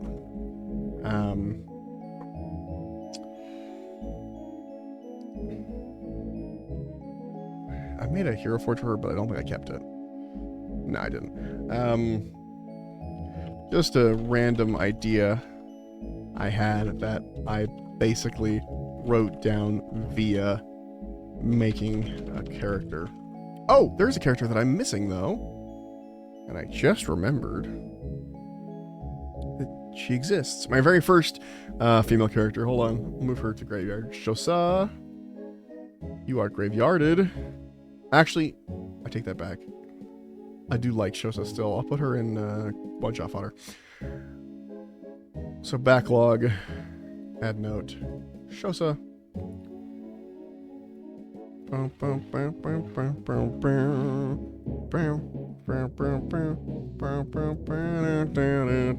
Okay, delete her though. Don't need her character lying around.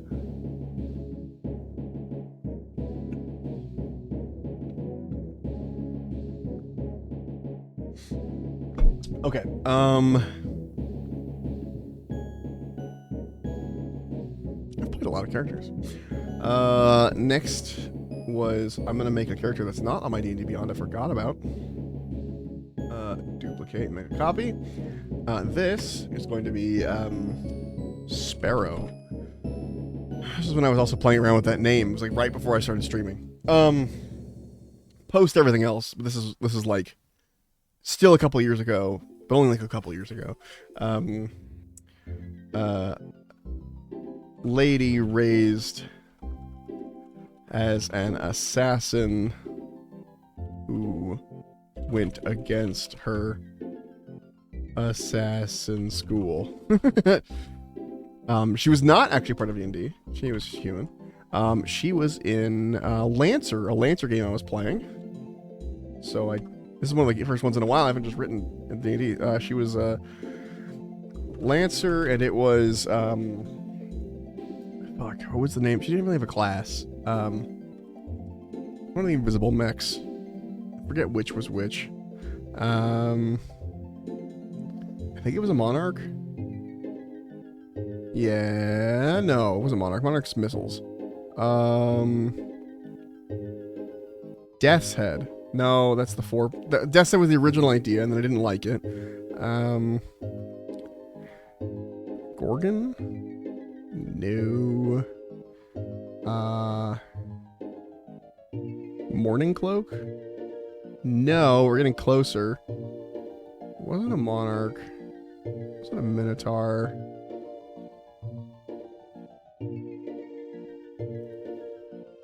I don't remember.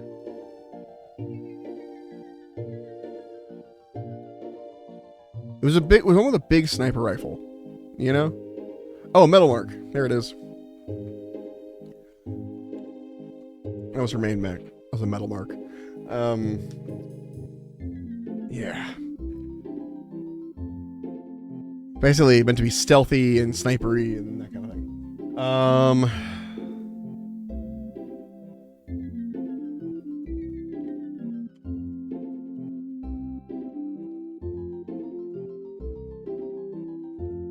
But I played her in a way that it wasn't obvious. Like, this is where you could tell I'm experimenting with the idea of playing female characters.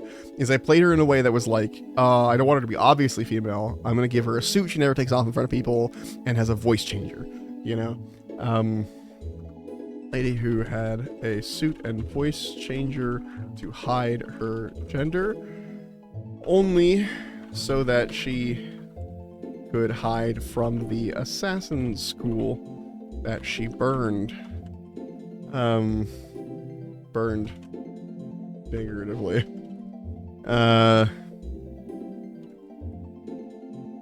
Lots of inner turmoil. Had to leave her little sister behind when she left. Is still doing her best to undermine the efforts of the secret assassin society. Yeah. No good art for her that wasn't stolen. I still maybe have it.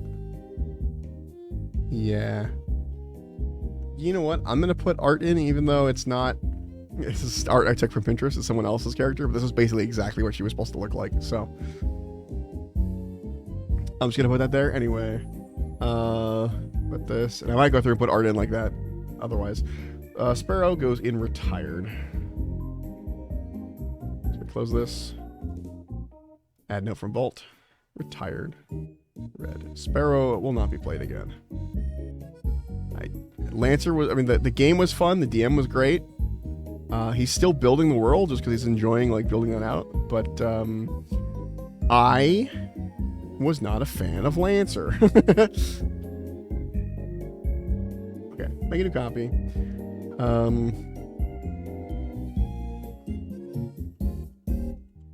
Okay. Basically the main character from Dark Souls or Souls-like. What's the name of that game? Souls-like game with dancing robot. Steel Rising.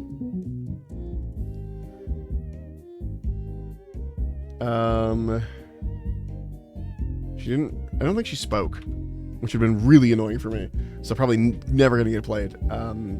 One-shot fodder maybe. Or she did speak, but I'm gonna leave the quote as empty. Warforged. I'm gonna put her in one-shot fodder, I think, yeah. Fighter.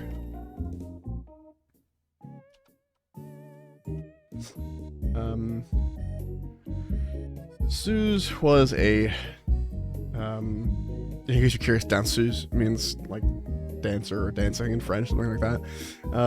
Suze, is a dancing robot that has had a dancing automata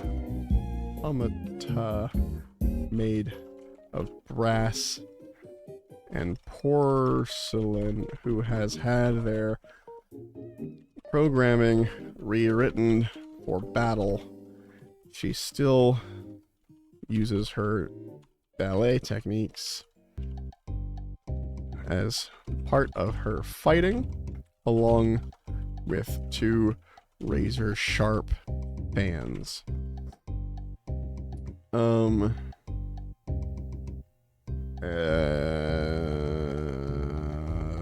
Yeah, so these are ballet techniques as part of her fighting, along with 2 razor-sharp fans.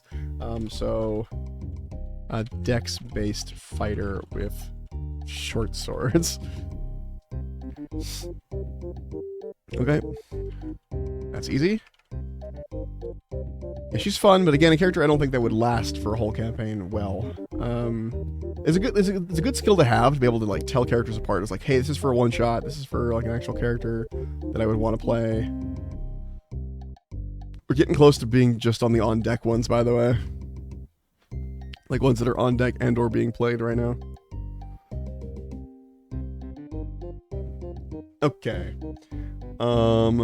Which means we're getting close to the modern day. Sostilus. I made this dude for, you say Yuan T, Warlock Gambler, basically. Yuan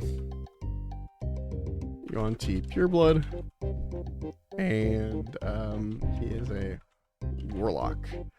Basically, he's all about luck, gambling. He doesn't know when to quit, so the quote would be like double or nothing. He's very like sleazy, like slicked back hair, like a mouth that opens a little too wide. Often refers to others as meat. Has a huge gambling problem and will constantly try and make bets with people in the party.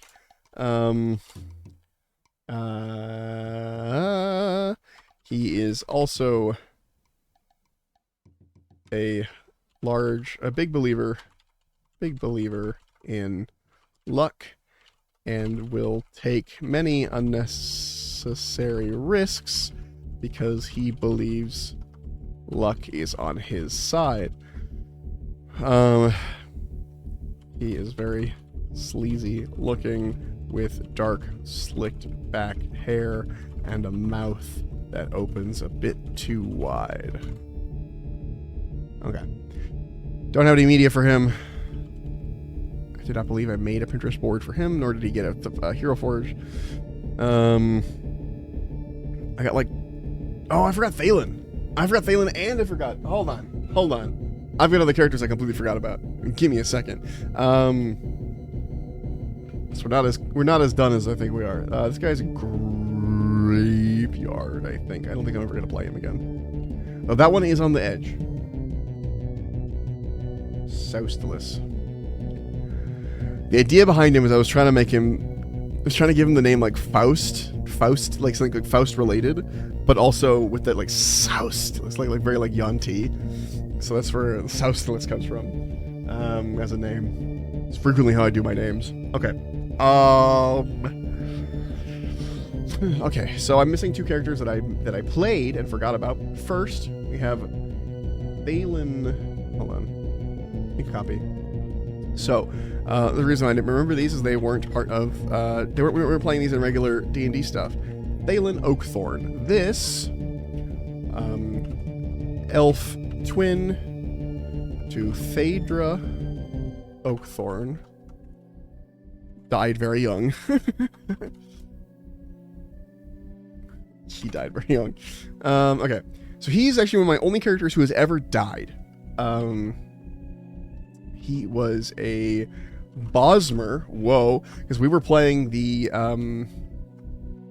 ESO, this USESTRPG fighter, or whatever that was called. Whatever that class was. We were playing like the unofficial basic rules for the Elder Scrolls like you know,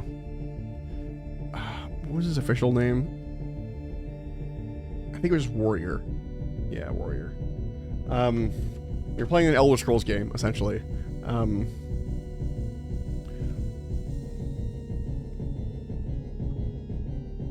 He was kind of an asshole.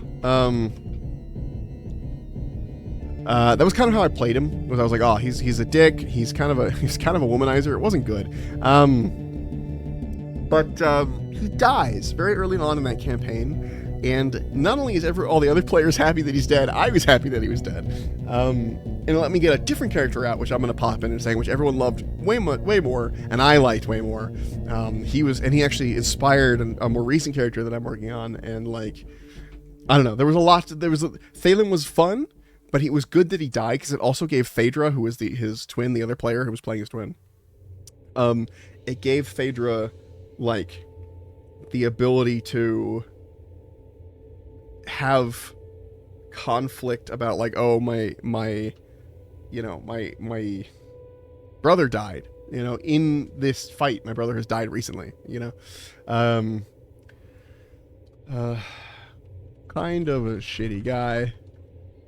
Was planning on giving him a redemption arc, but that arc never came because he died. So he died shitty. That being said, I did get free art for him, so that was nice. So I do actually have art for this character because the DM who was running the game was an artist. So he gave us a whole portrait each for our characters. So I have that. Ta-da! Art for Thalen.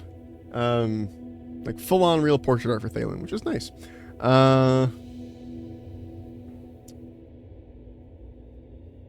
Yeah, looks part of the Green Pact. Thalen Oakthorn goes to retired. Technically dead, but he's the only one that's dead, so he's not going to get his own category. Thalen Oakthorn. Drag him over here. Drag him over here. Okay. Jesus. Okay, so I keep saying we're almost done. We're almost done. Okay, make a copy. This is going to be Drozargo. I think it's just Drozargo. I don't think he had the rest of it.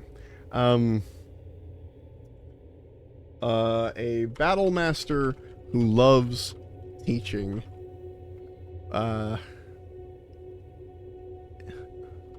Will even give tips to enemies. That was one of my favorite things to do with him. Is like I would hit an enemy and they'd probably be dead half the time. Or like, watch your flank. Like I'd give them like a tip or something. Like, hey, be careful out there. Like, that kind of thing. Don't pay attention to the one with the shield. Fight the healer or something. Like I kill them. He was very like constantly giving them tips. He was a Khajiit, which I never remember how to spell. Khajiit. Yes. Khajiit. And he was... God, I forgot the name of that thing already. ESTRPG, and he was also a warrior. He was Thalen's teacher. He shows up when it turns out Thalen dies. Information is sent back to where they're from, and he feels responsible for having killed Thalen because to him he didn't teach him correctly. So he comes over and is like, I'm gonna pick up Thalen's sword, and use Thalen's old sword as my sword, and basically finish this fight for him, even though he's an old retired Khajiit, who retired with the Bosmer after defecting to them during the Khajiit-Bosmer war thing that happened forever ago. Try dodging next time. There's this quote. A Khajiit who defected sides during... Hold on, there's a name for this war. Khajiit-Bosmer War? What the fuck is it called? The 5-Year War? During the 5-Year War,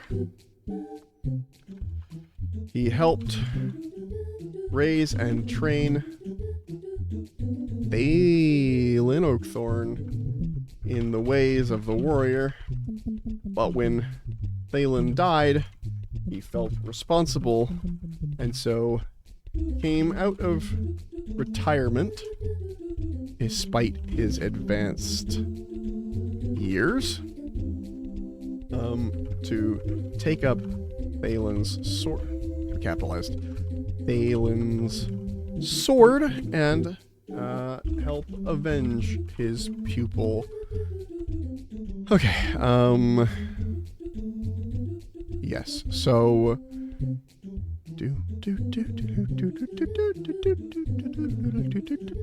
also I forgot, Densu's has a hero forge, as does well, these two don't, but, and also the Pinterest boards, I've been forgetting, so I'm gonna grab some of those links real fast, because Thalen has a Pinterest board.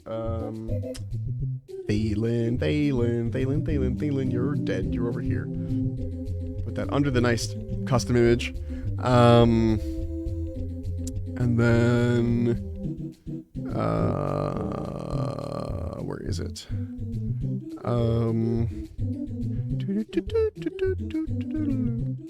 That might have been it. I did not give one to Drozargo.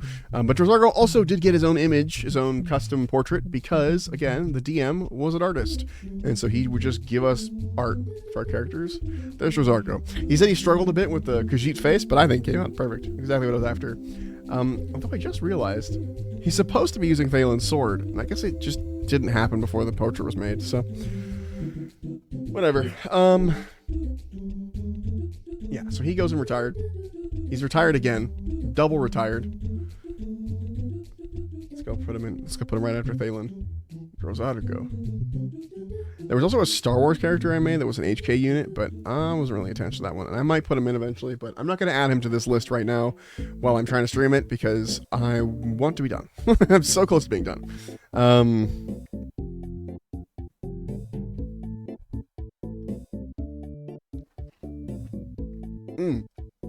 That reminds me, I want to sync this. Sync. Create new vault.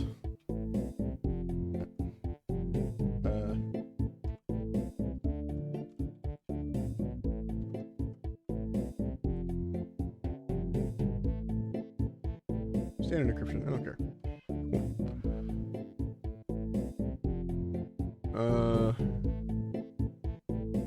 Choose. Connect. Cool. No, it's just connected to, because I do pay Obsidian for connecting it. Anyway.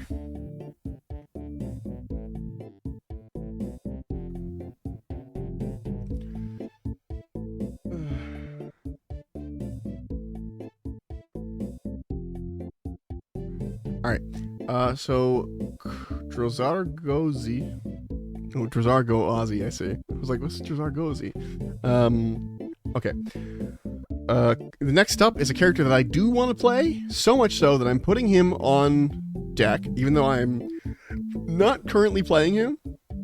But he's like so high on my list that he's getting on deck right now. Colton Kane. He also has a custom portrait.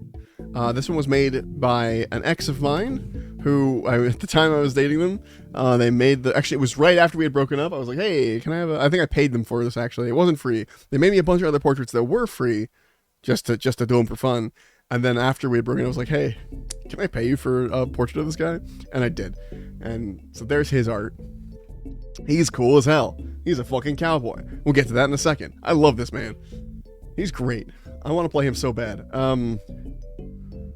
Cowboy, he's very cliche, but I love him. Cowboy who made a deal at the crossroads for revenge. So he is a warlock. He is a human warlock. And his whole thing... Actually, I'll do this in a second. I gotta find... Hold on. He's inspired by a song. He's entirely inspired by a song.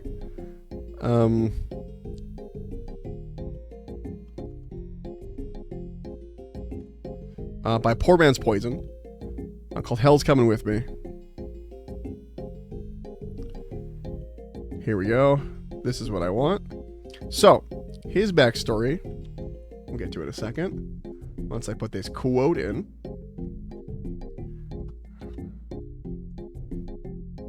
So, Colton was a priest in a very small town. At some point, he discovers that actually, he was an assistant priest. He's not even a full priest. An assistant priest. Someone discovers that the head priest is doing something bad. You fill in the blanks. You know, could be just be the, he's causing problems for the town. But no one's saying anything. Colton makes a big deal out of it and tries to rally the town against the priest. The mob is turned by the priest on to Colton himself, who is left basically dead. Who is beaten within an inch of his life. His house is burned down with his daughter and wife inside it. It's very tragic. He vows revenge. And this is all pre-game, by the way. This is before the game happens. He vows revenge, makes a deal with a devil at a crossroads, who gives him an infernal revolver that sends any person killed with it, sends the soul of any person killed with it directly to Avernus, because it is still D&D. He sends the soul of any person killed with it directly to Avernus. He uses it to wipe his old town off the map, and is now just trying to undo that. And it's not just trying to kill as many bad people before he finds himself in the hells. Basically, kind of Ghost Rider-esque too. Like his whole skull catches fire and turns into a skull half the time. And basically, Eldritch Blast is summoning the revolver. Basically, anytime he uses Eldritch Blast, because I made him based around Eldritch Blast character-wise, he summons his, infernal revolver and fires it off, kind of thing, and then it goes away again. So it's not a real thing he holds, it is a thing he summons and then desummons, essentially. He's really cool. He's going directly into fucking on deck. I want to play him so bad. Yeah. I wish I had someone to, I wish I knew an artist now to do this for Vareth. I want a Vareth art. I don't even know exactly what I want out of him yet. Okay, I'm in fact gonna keep Colton there. Okay, one more on deck, and then actually we have two more that are on deck, one because I'm playing them. Oh, did I not duplicate? Oh, I just created it without duplicating it. Shit.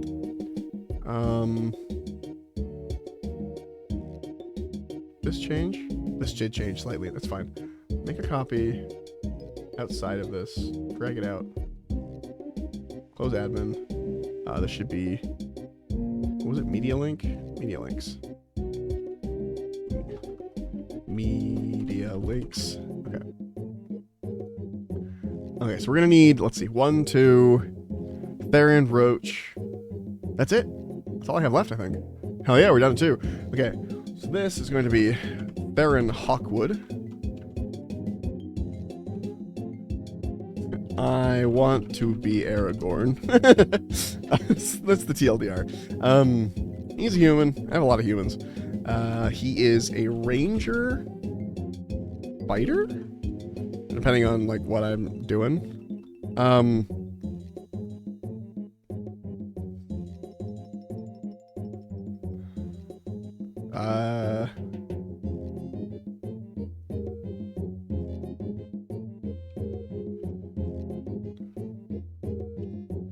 Don't go west.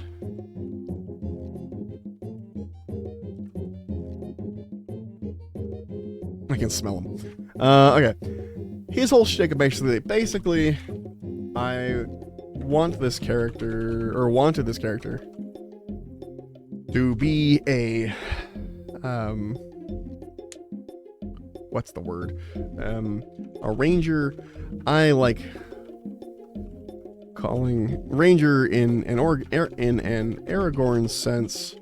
I call them road wardens. Basically, someone who protects traveling citizens. That's not how you spell that. It'll fix it for me.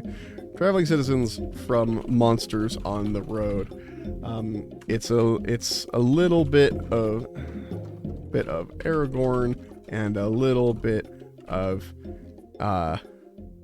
Geralt from The Witcher. Basically an expert at killing monsters. Okay. I got no art for him. I do have a Pinterest board. He's the last Pinterest board I made, so I stopped using Pinterest because, like, when I made the Pinterest board for him, I was constantly running into AI generated stuff, and it was really annoying. So I stopped.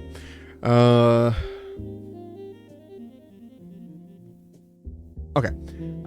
Theron goes to on deck. Alright, we need to add some on deck people here. Colton Kane is here, and then we want a Theron Hawkwood. Thanks for the fucking nice jazz, Metopia. It's appreciated. And then Theron. Green.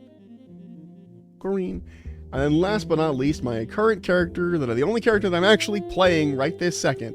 Like, I'll be playing Vareth. I'm playing Vareth, like, in Sunday. But right this second, I am playing only this character. His name is Roach. Horn Worshipper. That was half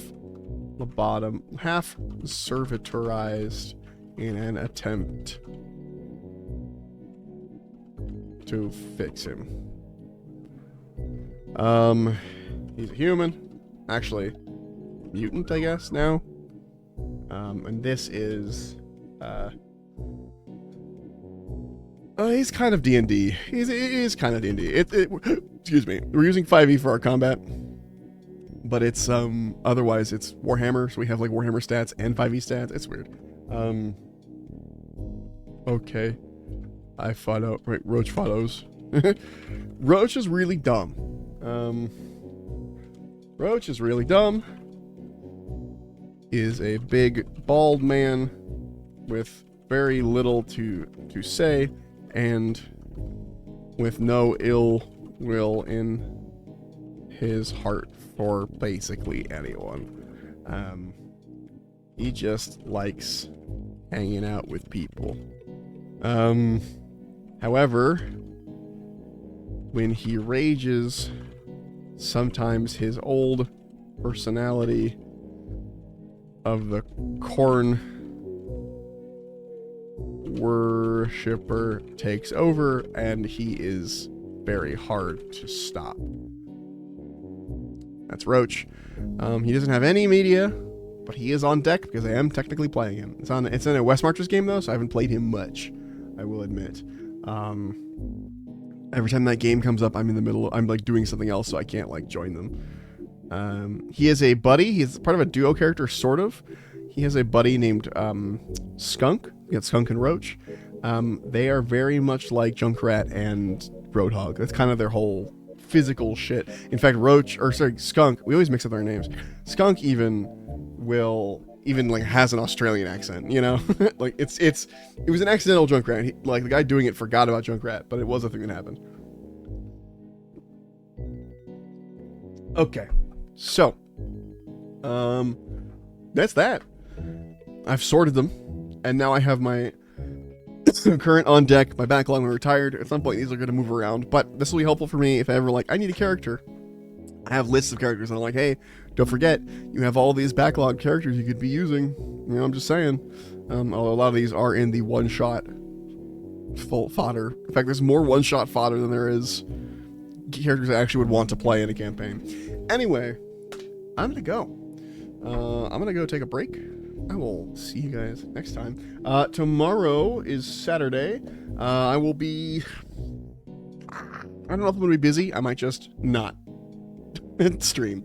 But Sunday I'll be busy. Monday I'll be busy-ish. I'll be a bit too busy to stream. Tuesday I will be busy.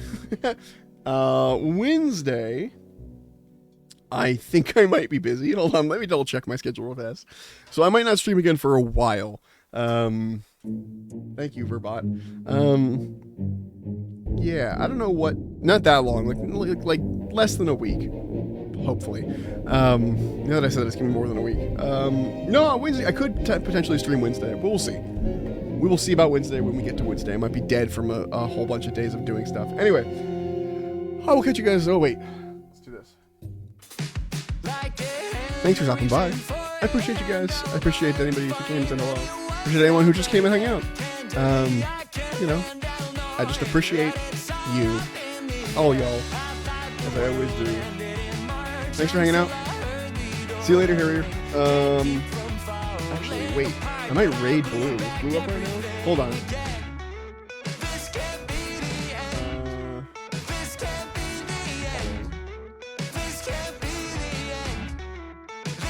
Blue is up, but she's doing this stuff. We'll bug her later. Anyway, I'll catch you guys later. Thank you for stopping by. Thank you. Goodbye. Wow. Wow.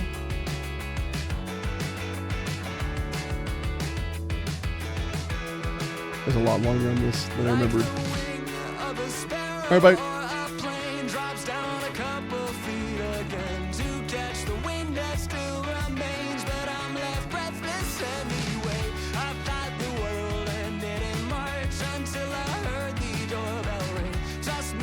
Standing in the dark, but I'll light up everything again.